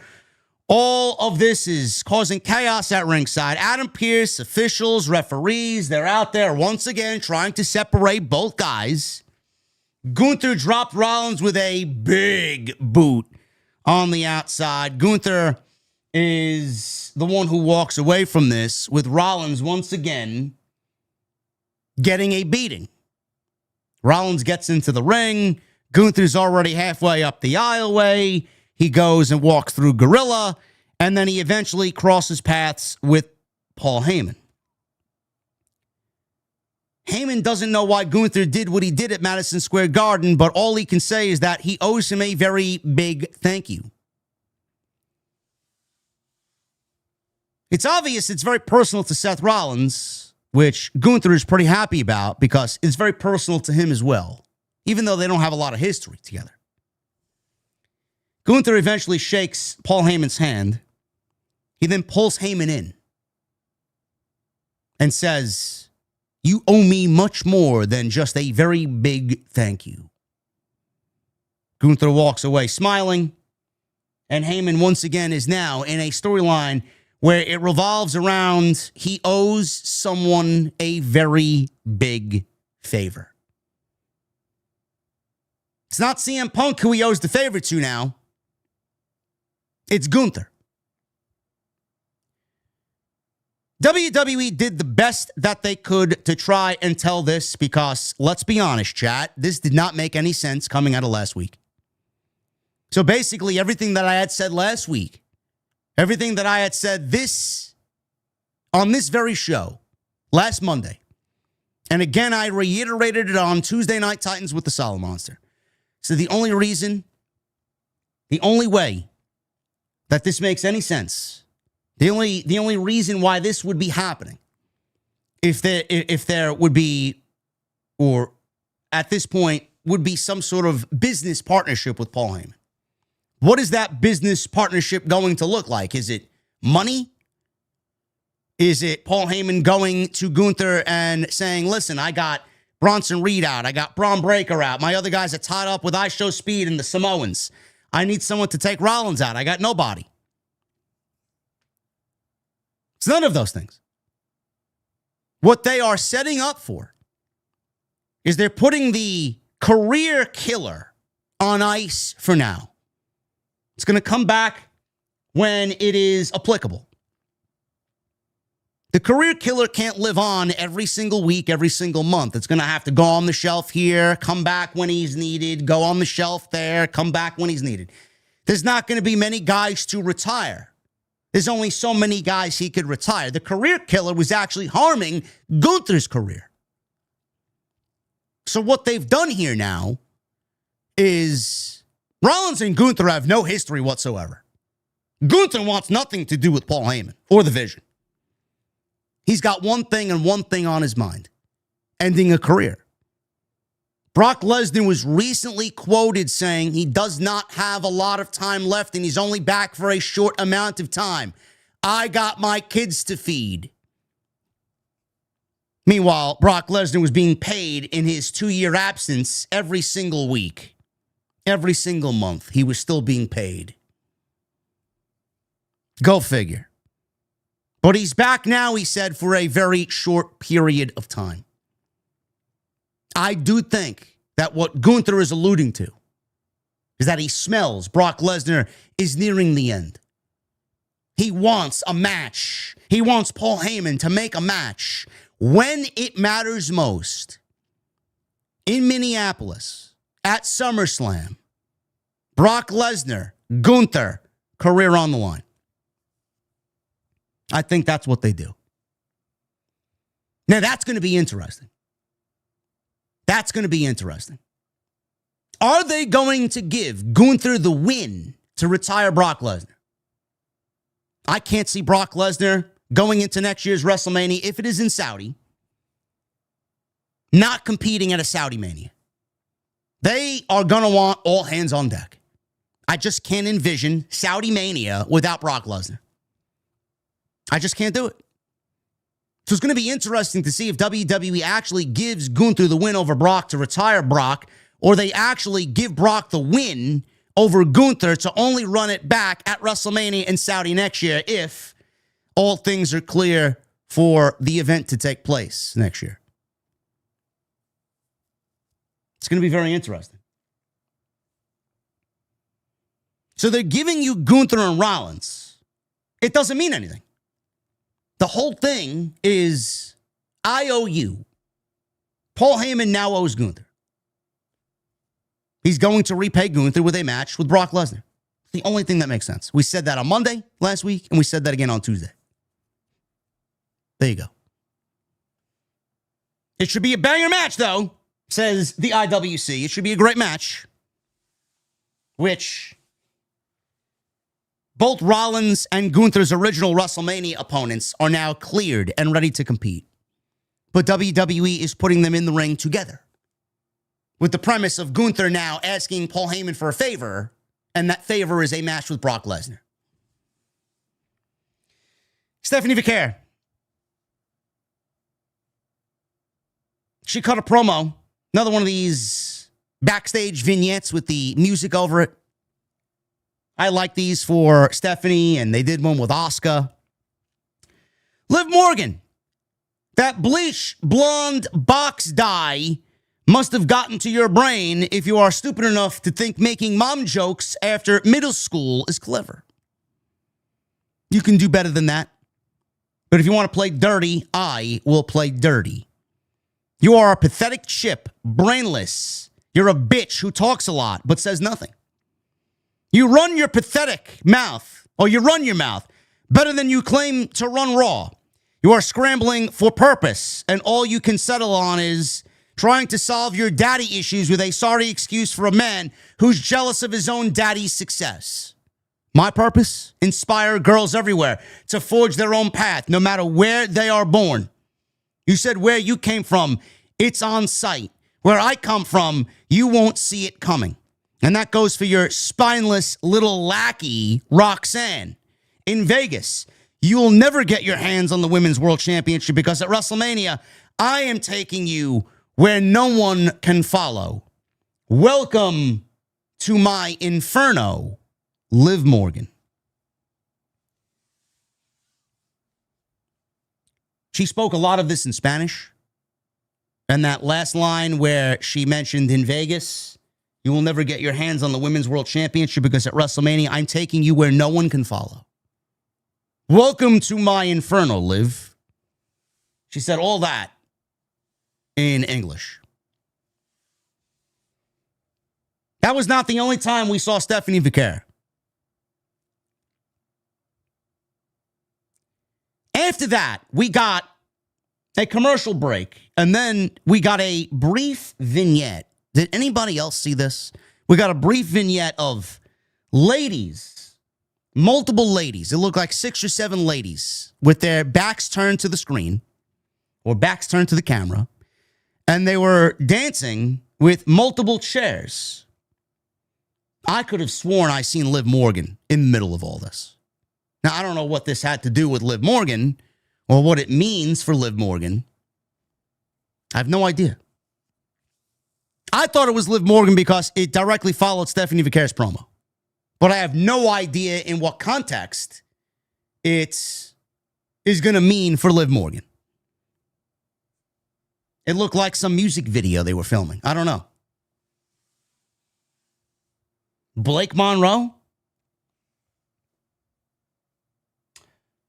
You know what, Billy? You might be correct. It might be a Vegas. It might be a WrestleMania Vegas vignette with like some Circus de Olay or whatever the fuck they call them things. Show. Like some Vegas dance number. Could be.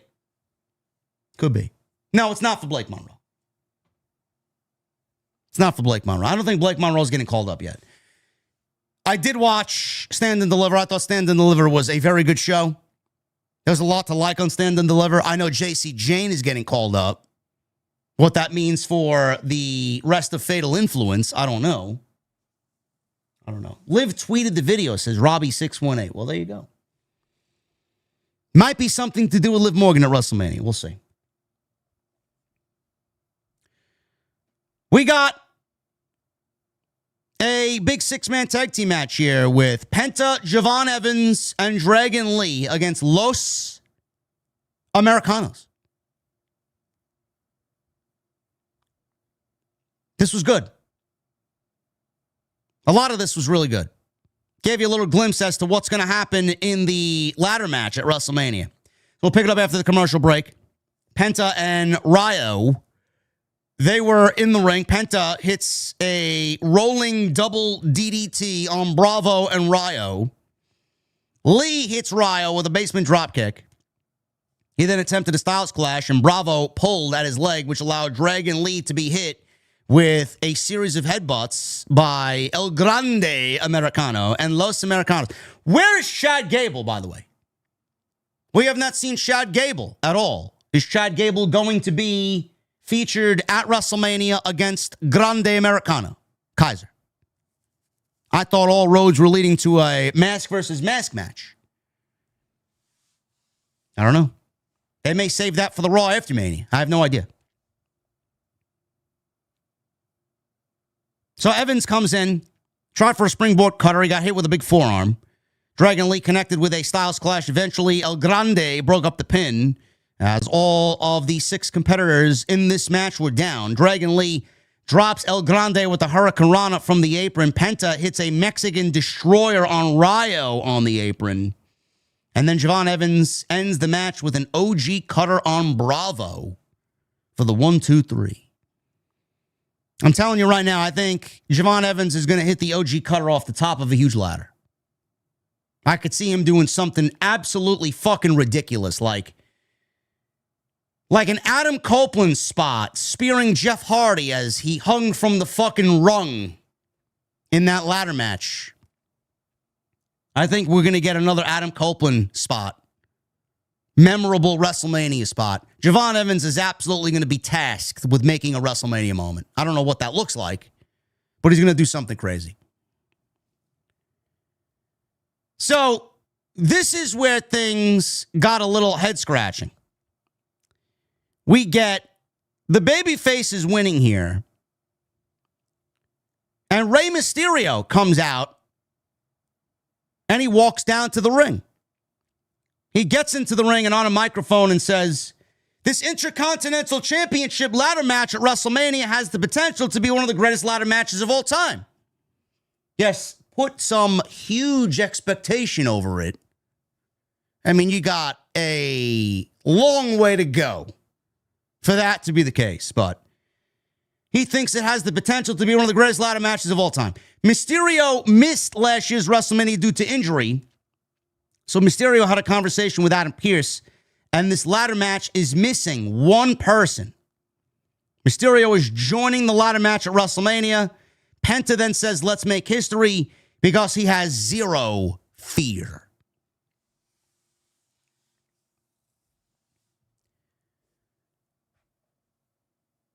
First of all, I would rather see another Rey in this match, not named Mysterio. I would have loved to see Rey Fenix, but it looks like WWE is simply booking this ladder match to simply be Raw superstars for the Intercontinental Championship. Now, Rey Mysterio is cleared. Rey Mysterio's original opponent for WrestleMania was supposed to be Gunther. WWE's not going with Rey Mysterio versus Gunther. Clearly, they're going with Seth Rollins versus Gunther. They placed Rey Mysterio in this ladder match. So Rey Mysterio is cleared. We were told via the dirt sheets that Rey Mysterio was injured and he was going to be missing WrestleMania. Now WWE sends Rey Mysterio out there to tell everybody that he's cleared and ready for WrestleMania. Braun Breaker on television is not cleared, but PW Insider says that Braun Breaker is cleared. So WWE's original matchups for WrestleMania were Braun Breaker versus Seth Rollins. And Braun Breaker was supposed to be back on television, and he was supposed to possibly be one of the masked men, come out, spear Rollins, set up their Mania match, one-on-one, Breaker versus Rollins. Rey Mysterio was supposed to wrestle Gunther. We were told that Breaker and Mysterio were injured. Rollins and Gunther got placed in a WrestleMania match due to their opponents being injured and WWE scrambling to figure out plans because of injuries. So what really happened here? WWE did not want to bring Braun Breaker back and rush a program with Braun Breaker. They wanted Breaker to sit out, do what you got to do, take the extra 3 weeks to rehabilitate and get ready to come back. We'll see you at Mania. I'm assuming that Rollins and Gunther goes on as planned, with Braun Breaker costing Rollins the match and making his return at WrestleMania to ultimately set up a match between Rollins and Breaker at Backlash. So that gives Breaker and Rollins some weeks of television, a lot more weeks of television, to build towards their first match together. And it prolongs things because that's the way WWE feels like it'll operate best. Rey Mysterio, if he entered into a match with the career killer, I'm assuming that Rey Mysterio versus Gunther was probably going to be for the career of Rey Mysterio. If I was a betting man, I'm going to say that Rey Mysterio probably did not want to end his career to Gunther and has no plans to retire right now. And I think the one guy that he wants to lose to and ultimately call it a career with is his son. So no matter what you hear from the dirt sheets, I'm assuming that what I said is factually correct, and WWE needed to pivot to Rollins and Gunther because Mysterio didn't want to lose to Gunther and ultimately lose his career because the career killer gimmick needs to live on. And I'm assuming WWE wants Breaker involved, but didn't want to rush to a program with Rollins and Breaker and wanted to give Breaker at least a WrestleMania appearance to cost Rollins and then set them up for a match at Backlash. It's a weird way to go about things. I don't really understand it. I don't really understand it. They had Gunther and Rollins on television, not injured. Rollins was cleared weeks ago. We only heard about it on air last week. That's it. They made it official. But Gunther was off TV for 3 weeks. Rollins has been appearing on TV, stalking the Vision and fucking around with his masked men. At no point did WWE want to try and build some sort of story between Rollins and Gunther if that was the direction that was planned to be for WrestleMania. A lot of it is fucking weird. A lot of these decisions, just fucking weird, or lack of decisions, I should say, is just weird. I don't know. Pivot. Yes, that's WWE's favorite word the last year and a half. Pivot. Penta, Javon Evans, and Dragon Lee beat the Americanos. Asuka cut a promo. Same thing as Stephanie Vaquer. Translated music behind the vignette. Io, we were once a family, but you tried to take everything away from me. Out of selfishness, you destroyed what we had and tore our family apart. And once you left, you tried to rip Kyrie away from me too. I loved you. I came to WWE to pave the way for you and Kyrie. I sacrificed to give you everything, all the best opportunities. I never expected you to thank me. I did everything for you out of love. Now I realize I loved you too much because you took advantage of my kindness. You used me, and now you must pay. I will always be your senpai, Io. And as your senpai, I will teach you one final lesson in the ring. Io, I will take everything away from you. Now, they didn't really give you an indication as to when this match was happening. Io and Asuka did not get an official WrestleMania match yet. There's one more week to go, one more Raw to go after tonight. There's 2 more Fridays to go. This Friday and then next week. Next week's the go-home show. Io right now, how crazy is this? Io right now doesn't have a WrestleMania match. Again, just fucking weird. Just a bizarre creative decision. You either put it on the card or you don't.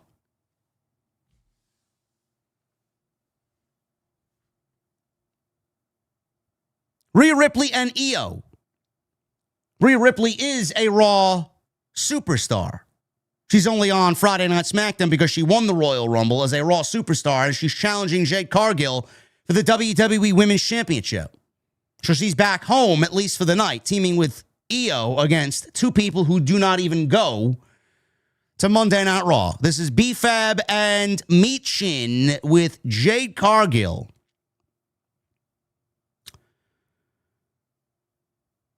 I didn't give a shit about any of this, chat. Too little, too late here. Too little, too late to get me to care about what's going on. So, Rhea and Io win. How we won is Io is in a 2-on-1 attack by B-Fab and Michin. Referee was distracted. Jade Cargill tripped up Rhea Ripley at the apron, prevented her from tagging Io back in the ring. Io rolls up B-Fab with an out-of-nowhere flash pinfall for the 1-2-3. So it was after the match where things really kind of tried to sell us on the match. So Cargill attacked Io from behind. Michin and B-Fab ganged up on Io 2-on-1. Michin grabs a kendo stick. Rhea Ripley took out Jade with a forearm. Ripley with 2 headbutts. Cargill comes back and levels Rhea with a pump kick. Cargill sends Ripley to the corner. And at this point, B-Fab and Michin are holding Rhea hostage in the corner. So Jade is talking shit to Rhea. And Rhea's telling Jade, do it, hit me, hit like Batman. Like Batman and Joker in the interrogation scene for The Dark Knight Rises or The Dark Knight. Hit me. You know, just yelling in the corner. So, Rhea's in the corner yelling this to Jade. Cargill takes the kendo stick and she bashes Io in the chest with it. And then planted Io with Jaded to end the segment. Did this do any extra to get you excited about the match, chat? Oh, man, Jade is a great heel. Oh, man. Still saying Bianca Belair is going to come out and be that third equalizer to the baddies over here with Meech and B-Fab and Jade Cargill. Dominic, he's backstage with J.D. McDonough.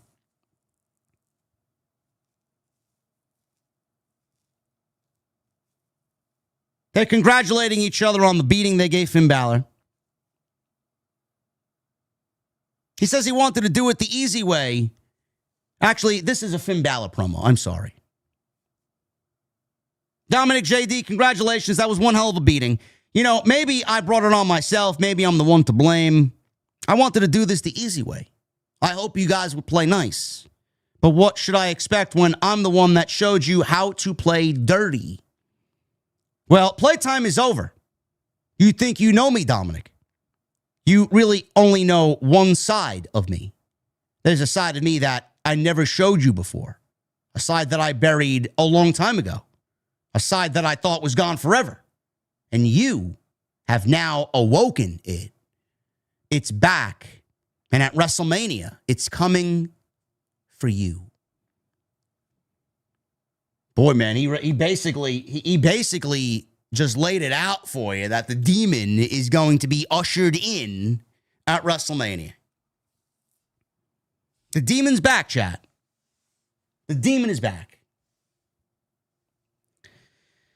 So then we go to the Judgment Day Clubhouse. Dominic is unsure of this other side Balor is talking to or referring to. JD says that Balor was just running his mouth. He's scrambling going into WrestleMania. Like JD McDonough don't know what the demon is. Give me a break. JD said they should worry about Dominic's deadbeat dad inserting himself into the Intercontinental Championship ladder match at WrestleMania. Dominic says that Judgment Day is going to bring the IC title back to the Judgment Day. And as far as Dominic's deadbeat dad is concerned, Dom knows how to handle him. So Dominic tells McDonough that they should go have a conversation with Adam Pearce. Roxanne Perez walks on in because she made her return last week to help Liv Morgan against Stephanie Vaquer. So she appears in the Judgment Day Clubhouse. Liv tells Raquel Rodriguez, go and get some pizza. I want to have a private conversation with Roxanne Perez. So Liv tells Roxanne that she was grateful for having her back last week, but there's an elephant in the room that needs to be addressed. Liv knows that Finn Balor brought Roxanne into the Judgment Day, but he turned his back on family, on Roxanne, and she should understand what needs to be done. So that's as far as the conversation went. Stephanie Vaquer comes in, and when I tell you, she fucking blasted Liv Morgan in the back. I mean, you fucking heard it. She fucking flew in on Liv Morgan. She picks up Liv Morgan, drives her head first into the TV that's on the wall. Vaquer tells Morgan to keep her mom's name out of her mouth. I think Stephanie Vaquer and Liv Morgan are going to have a fucking fight at WrestleMania. That's what it seems like to me. This is the second week in a row where these women have absolutely fucking blasted each other. I think Stephanie's got some fucking receipts coming to her at WrestleMania. That's what it feels like to me.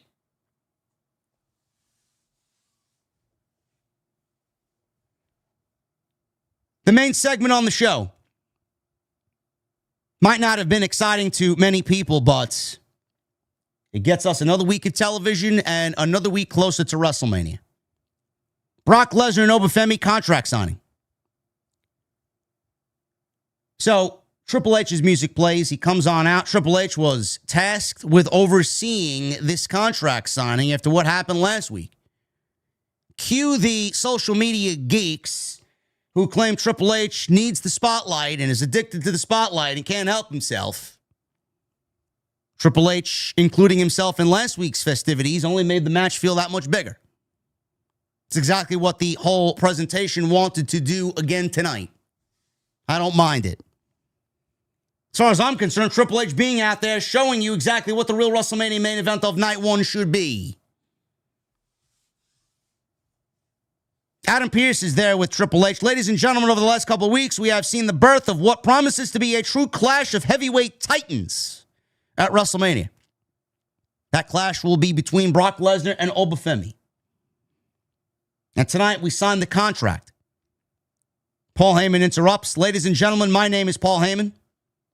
Tonight, a contract signing for the most highly anticipated match in WrestleMania in decades, if not ever. And as the greatest advocate, wise man, oracle, and manager in the history of the industry, thank you, as people are chanting, Oba, Oba. Thank you for your most irrelevant opinion, says Paul Heyman to the fans in Houston. It is my honor to introduce to you the conqueror of the ruler, because this is one ruler that just can't measure up. And he can't measure up to the real main event of WrestleMania, the beast, Brock Lesnar. Adam Pearce then announces, and Brock Lesnar's opponent for WrestleMania, the ruler, Femi. So Oba makes his way out to the ring, and he struts on out. Fans in Houston loving Oba. As soon as Oba gets to the ring apron, Brock immediately knocks Oba off the ring apron. Both guys, by the way, in street clothes. They're not in wrestling attire. Brock immediately knocks Oba off the ring apron. Oba drives Brock back first into the steel ring post. Femi then rolls Brock back into the ring. Oba is throwing some bombs at Brock. Brock goes for an overhead belly-to-belly suplex, but Oba counters with a tackle down through the table, and the table is now split in half as both giants, go through the table. The contract signing table, broken in a contract signing. Not surprising at all. We got a big pull-apart brawl. Femi is now ground and pound on Brock Lesnar. Both guys are back up. Big pull-apart brawl. Triple H is standing. He doesn't know what to do. Brock escapes these fucking geeks, because why would they be able to, control Brock Lesnar? He lunges at Femi, dives on top of Oba. At one point, we got Brock throwing a fucking chair at a computer chair, an office chair. He throws the office chair at Femi. Femi's throwing the office chair at Brock Lesnar. And that's the way the show goes off the air. Again, not the most exciting. Yes, that table never stood a chance. No. Now, listen, it's not the most exciting, but, WWE, they know that everybody is interested in what's going on. They know everybody is like foaming at the mouth to see these guys go at it. Like I said, WWE is not going to give you much week by week by week by week. It's like you go to a fucking craft beer bar, and there's so many things on the menu. WrestleMania, they're offering you a little bit of everything. But you see that one thing on the recommended menu, right? It's like the staff pick of the month. You got to try that one. This is the WrestleMania match that everybody's excited about, Oba and Brock. So what WWE is going to do is the bartender is going to offer you, well, we have so many selections. Before you make that selection, and you want to go with that one first because that's the most popular choice, let me give you a tasting flight of everything that we have right now. So the bartender, in this case, WWE, is giving you a little bit of this, a little bit of that. We got a big pull-apart brawl tonight. We got Oba fall from grace on Brock 3 weeks ago, and then he clotheslines Brock the next week, and then the next week they come out in their ring attire, and they're ready to fight, but Triple H gets involved. Over the last 4 weeks, they've given you a little here, a little there, a little here, a little there. It's like they're giving you a tasting flight, and you're getting a taste of all of the recommended beers from the bartender before you go and make a decision on what you want for a full-fledged drink. It's exactly what they're doing for you. They're not going to give you anything. They're going to give you a little bit just to fucking cock tease you. And then at WrestleMania, you're going to get the whole thing. I love it. This was supposed to create more excitement. Now, WWE's done so many pull-apart brawls this WrestleMania season. I mean, they all start to kind of feel the same. I wish they haven't done 3 or 4 other pull-apart brawls this WrestleMania season and then maybe saved a huge, monstrous, chaotic pull-apart brawl for these guys and that be the only one. How many pull-apart brawls can we see before we say, all right, man, enough is enough? You know, it didn't feel new. It didn't feel fresh. It didn't feel exciting. I wish WWE would have controlled their pull-apart brawl fetish this WrestleMania season and basically just gave you this. It would have been like, oh, shit. Instead, everybody was left, all right, another pull-apart brawl, and that's it? Is that all they got? It's the way the contract signing went off? Man, that was fucking disappointing. Bro, WWE's got you hook, line, and sinker, man. They're not going to give you much. Anyway, that is all I got on this Monday night. I hope you guys enjoyed tonight's stream. I hope I made sense of the CM Punk stuff. I hope I gave you guys somewhat of a logical take on it. Hopefully I gave you somewhat of a common sense outlook on it. I hate it. I hate every part of it. It just doesn't make any sense to me. It just doesn't. I think WWE genuinely is frustrated. I think WWE is upset at the ticket prices. I think, you know, everything's coming down on Triple H, and Triple H is going to get the blame. But the reason for the ticket prices being so high and the reason for WrestleMania not selling out is because of decisions that have nothing to do with Triple H. You don't think Triple H is upset?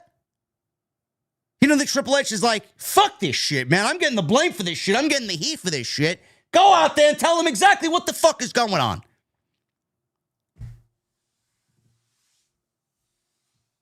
Oh, you're being worked. You're being worked. You're being worked. No. WWE thought they were slick. Ari Emanuel thought they were slick by inserting Pat McAfee into something that didn't need Pat McAfee. And this is another TKO decision. And Triple H answered accordingly with 2 of his guys, Cody and Punk, saying different things and bringing to light exactly how WWE backstage feels about the entire fucking operation and the entire situation coming out of Friday. That was the straw that broke the camel's back. Enough is enough.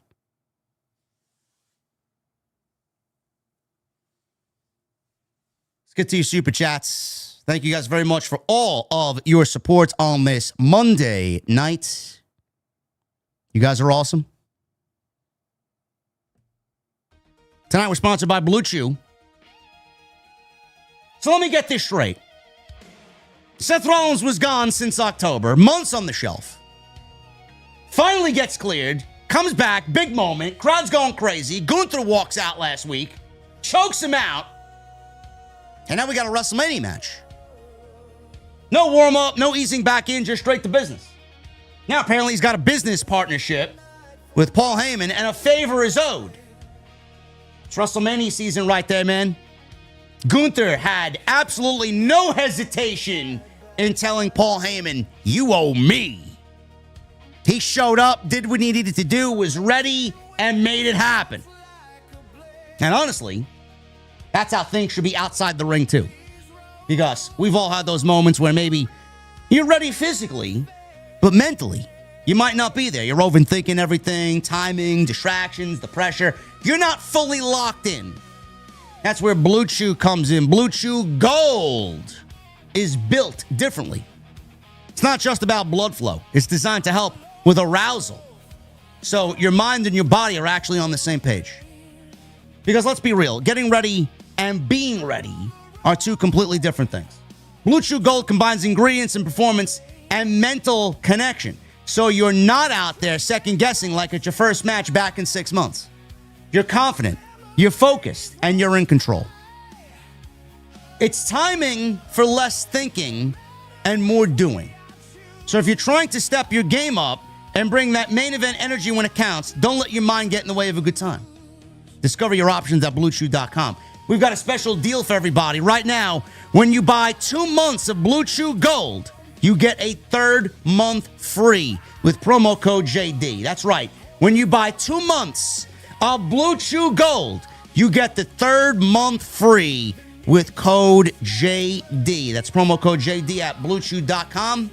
Visit BlueChew.com for more details and important safety information. And I want to thank them for always being a great friend and a great sponsor right here on Off the Script.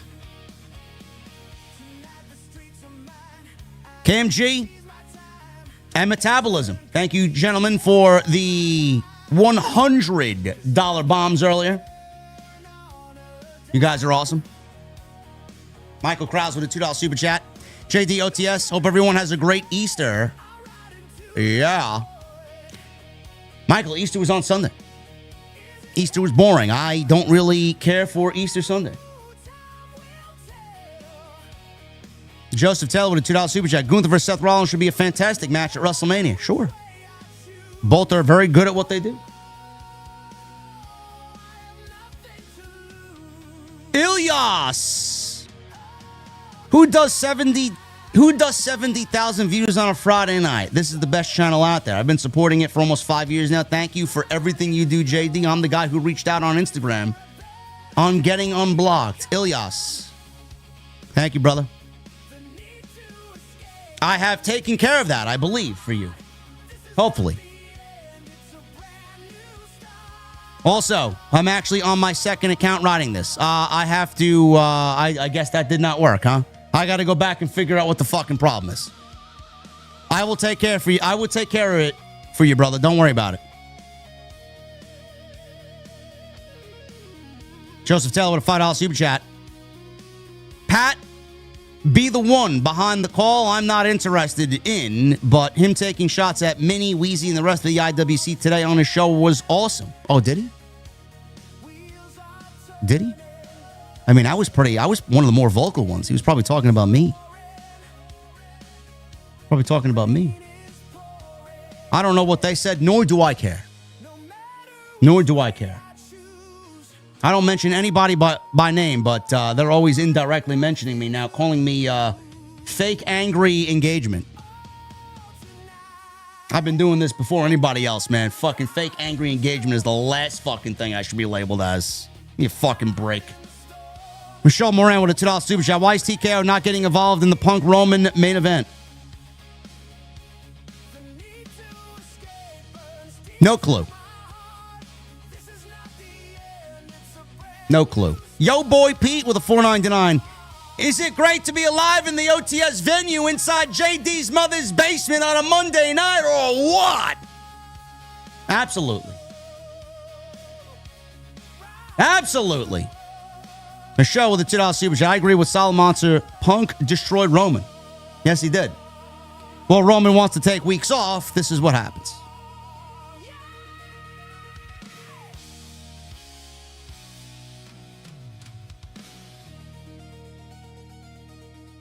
Wheezy was talking mess this weekend about your rant from Friday. I don't give a fuck. My rant did almost 110,000 YouTube views.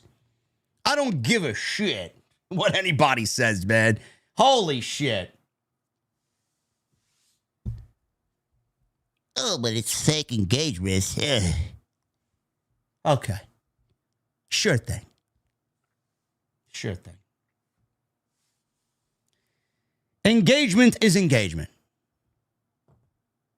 Everything that I say on this show, I will repeat to you in person. Nothing about anything I say on this show is fabricated or said for engagement. Everything I feel on this show is exactly how I would tell you in person. It's YouTube, folks. Do you want to be entertained or you want to feel bored? Which is it? The answer is very simple. YouTube is entertainment. If I was to come on here and be like, Femi, he threw a chair at Brock Lesnar. Oh, I love this Pat McAfee thing. It's not what I really would have done, but WWE's got to run a business. They got to sell tickets. Pat McAfee's a social media influencer. He's got a very popular podcast on ESPN. I think this is a great move. Or, I don't need to let anybody know how I'm feeling because I don't want to welcome negativity. I'm afraid of people being mean to me.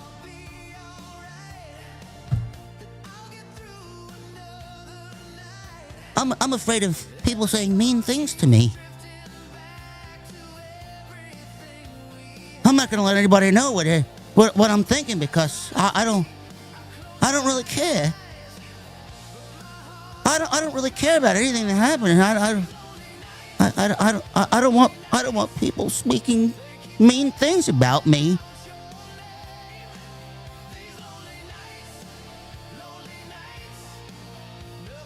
Okay. Go watch your AEW where fucking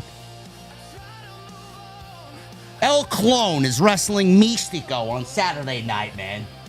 The fuck am I gonna tell you?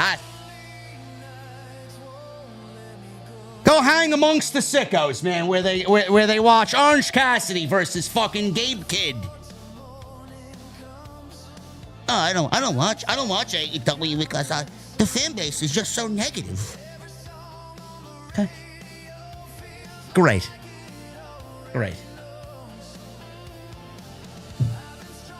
Michelle, $2 super chat. Thank you. Cody with a $10 super chat. Punk, Cornette, JD are why I keep up with Wrestling Weekly.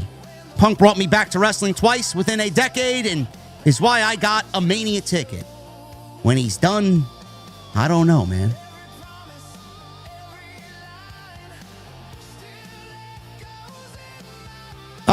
Michael Krause with the $2 super chat. Role model. God, that shows. That's fucking music is terrible.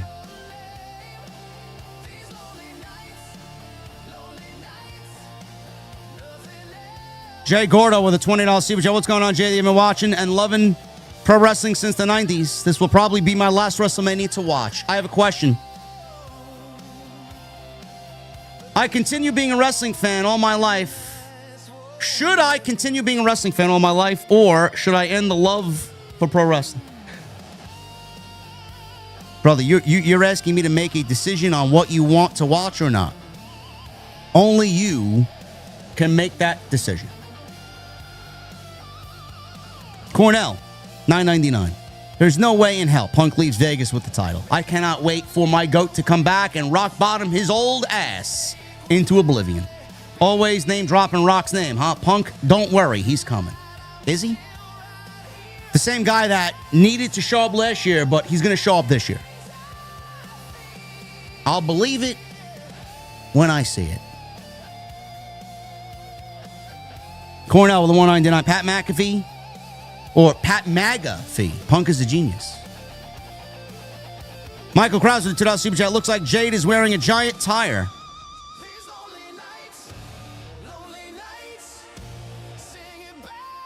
Oh, yeah. With a 5 and a 2. Did we just saw Jake Cargill and Baddies copy off AEW Women's Blood and Guts? WWE's desperate. A Japanese woman whipped. Where did we see that? WWE proves why AEW knows WWE's dead already. That was kind of similar to the Blood and Guts ending, right? Yeah. Now that you mention it. Baltimore Jackson with a $4.99. That was a fantastic way to end Raw. I can't wait to see Brock German suplex over 16 times. That brawl was too short. Part 2 is next week. Is Brock scheduled for next week's Raw? That might have been it for him. I don't know.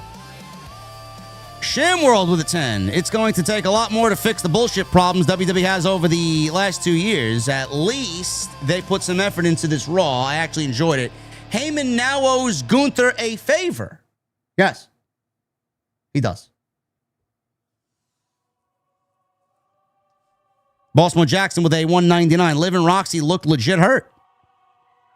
Bro, I wouldn't be surprised if Liv is fucking hurt. I'm sorry. I won't be surprised if Liv is hurt. She got fucking blasted. Riley with a $4.99. All I got to say is I love CM Punk. That's it. That's the message. Everybody loves Punk. If you don't love Punk, man, go take a walk. S. Morrison with a $4.99. I see Triple H wants to involve himself with only the positive thing this WrestleMania season over Brock. Triple H definitely knows he's out of there by next year. Listen, man. 18 months, 24 months.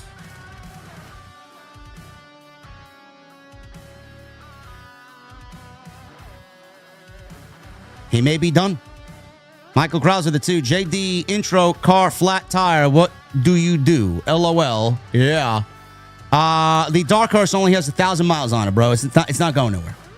There's no flat tire. Tay with a $20 super chat. Thank you, Tay. JD, I got some HTO with me because I got to get ready for my blood to be drawn tomorrow. Thought Raw was better than SmackDown this past Friday. Love CM Punk burying TKO and Lesnar Oba brawl. This is how you build to WrestleMania.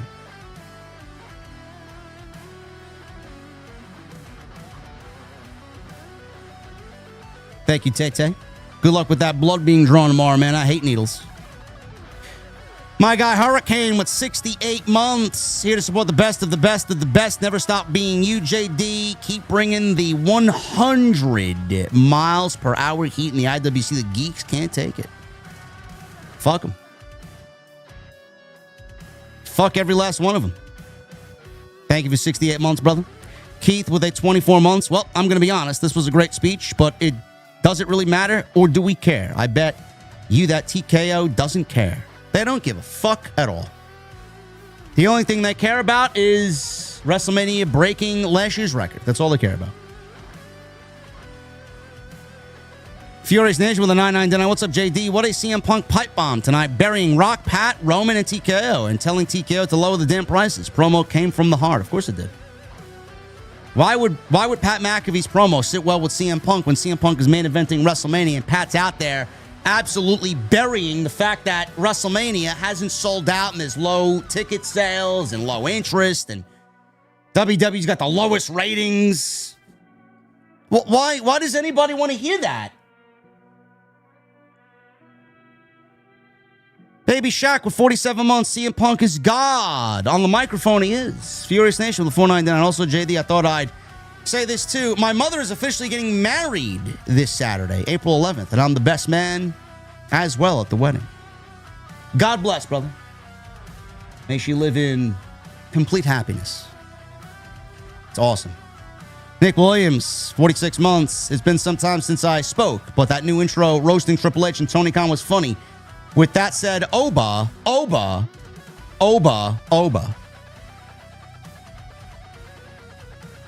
Thank you, Nick. Nice to see you back, brother. Thank you for still supporting. Tony Brown with 499. I hate to say it. Oh, I hate to say what I would what I would munch, but Liv, Stephanie, Roxanne would definitely be it. Oh, thank you, Tony. I didn't understand where you were going with that, but I definitely understand where you're going with that. Thank you. Thank you. Alan Alec with a $5 super chat. JD, have you watched all the Vault content that they got on Netflix now? They actually have many obscure pay-per-views from the 80s and 90s. Pretty awesome. No, but I went down the Psycho Sid rabbit hole last night. I was watching a bunch of Psycho Sid matches on the WWE Vault YouTube channel. Just laid in bed and watched some Psycho Sid. Grant L with a $2 super chat. What's up, JD? Punk on the mic was fantastic tonight. He was. Most of the time, he usually is. Michael with a 2. The next Rocky, Pat McAfee. Yeah. No. Cam G again. Thank you, brother. Tay with a 499. Silly question. Does anyone remember Sylvester Terkay? I do. And I would rather not talk about him. Ryan with a 999. This tweet continues to age so well. CM Punk in simple business. The Rock is the main event at WrestleMania because it draws money, more money in one night than you will in a lifetime.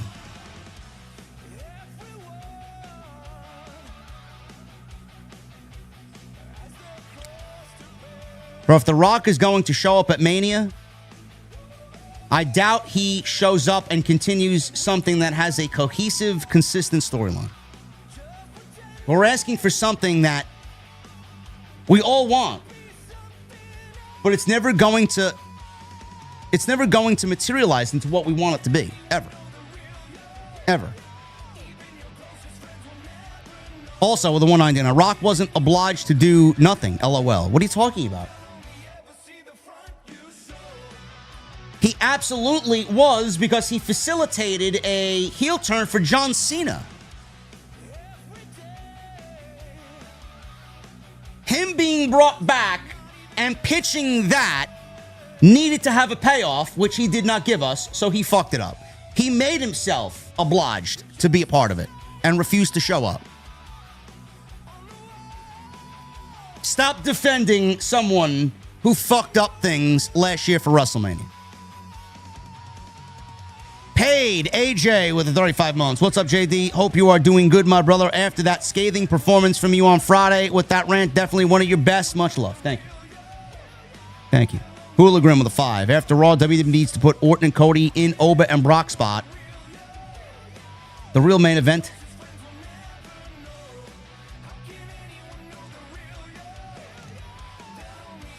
Adding McAfee is fine, but it's no main event. No. No. No, I lobby for Oba and Brock to get the main event on night one.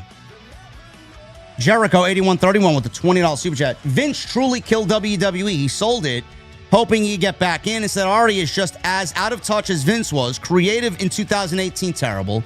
TV is a celebrity swamp. Commercials on PLEs. Network Peacock gone. Tickets overpriced. It's awful. Everything about it is awful. Nick Williams with a $5 super chat. List of people who are pissed at Pat at the moment. JD, Cody, Punk, me, my dog, my dad, all Destiny 2 players, all Final Fantasy players, and Bloody Mary. Thank you, Nick Williams. Chicago 4MBK with a $5 super chat. Can't wait for the season of Unreal where TKO will feed us bullshit story on what really happened. Hey, maybe they get more Emmy noms out of this. That's all they care for. Full on exposure with a $2 super chat. Shame Ted DiBiase Jr. wasn't his agent. Well, he would have been scammed out of a bunch of money if he was. RKO, Michael Krause with a $2 super chat. Can you smell what is not going to happen? Yeah. Metabolism, thank you again, brother, for the 100. Julia's Trigger with a 44 months, being a part of the OTS family since 2022. Keep rocking it, JD. Thank you. That's Stephanie Liv Roxanne segment. Punk's promo, Oba Brock on tonight's Raw. Fire. Thank you. Much better than SmackDown, huh? Rusty Wagner with a 53 months. JD, the best righteous voice of the IWC. Thank you, sir. Thank you, Rusty. J-Bone with a $4.99. Yo, JD, fellow Braves fan here. Thank you for keeping it 100, brother. 1,000. Never mind 100,000. OTS all day. Speaking of which, they played the Angels tonight. Did they lose?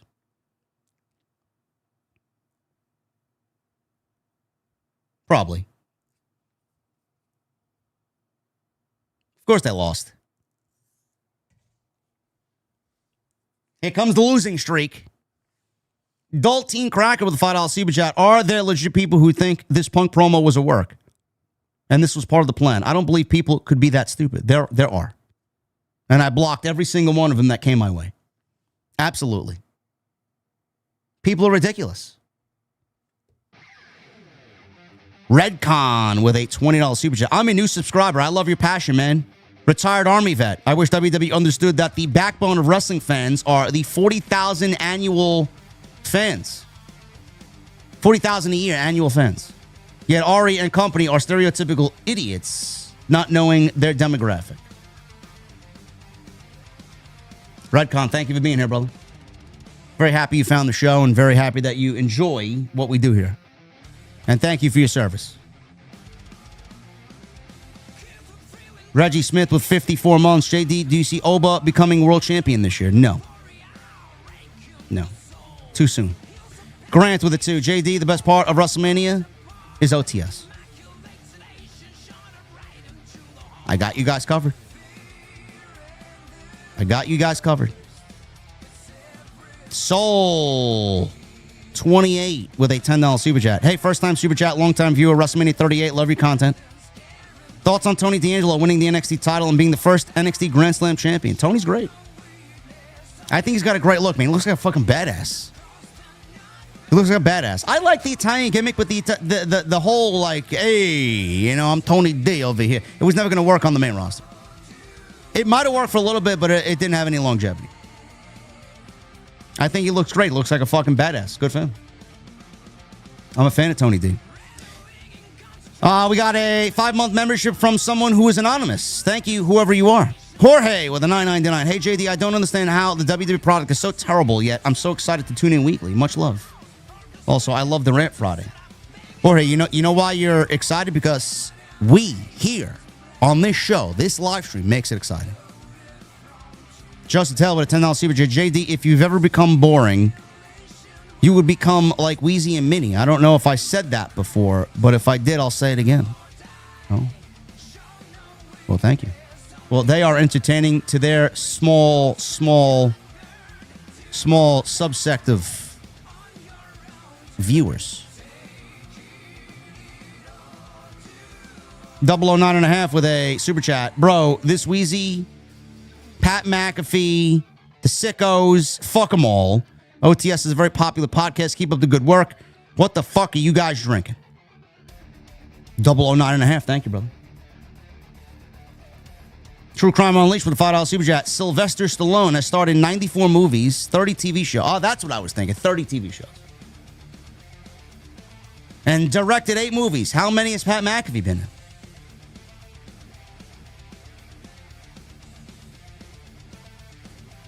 0.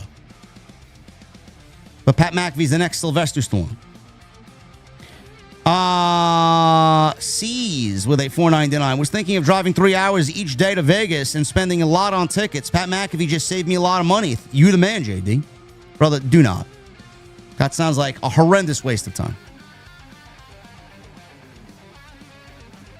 Rock TV 14 with a $4.99. Been a fan of the podcast since 2015. Thank you for getting me through school. I graduate from college next month. Thank you, JD. You rock. Congratulations, brother.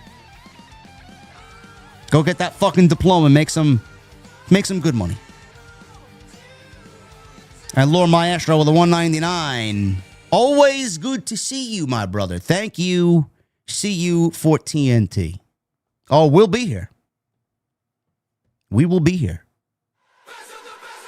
Absolutely. Thank you guys very much for a great stream. I am going to recharge the battery, get some rest, because I'll be live with the coach. Jonathan Coachman tomorrow morning on the Behind the Turnbuckle YouTube channel. Also, congratulations to the coach and Vince Russo. They nailed down a Tony Khan interview tomorrow on their YouTube channel. I will be tuned into that. But I'll be live with the coach 11:30 a.m. on his YouTube channel. We'll talk about a bunch of topics. And then 8:30 p.m., me and Jason, me and the Solid Monster, got you covered on Tuesday Night Titans, man. It's going to be a big one. Going to be a big one. Lots to talk about. Furious Nation with a $4.99. Also, congrats to Tony D on winning the NXT title. Truly deserved it. Enjoyed Stand and Deliver. And can I just say, the Vanity Project is good. So is Kendall. I think the Vanity Project's great. And Kendall Gray, man, I fucking love her. I fucking love her, man. She's great. Anyway, I'm about to get out of here. You guys are awesome. Again, live tomorrow with the coach, 11:30 a.m. on Behind the Turnbuckle. And Solid Monster and I will be live, 8:30. Tuesday Night Titans. Right here on my channel. And those who are new, man, you got some content that you may be seeing for the first time.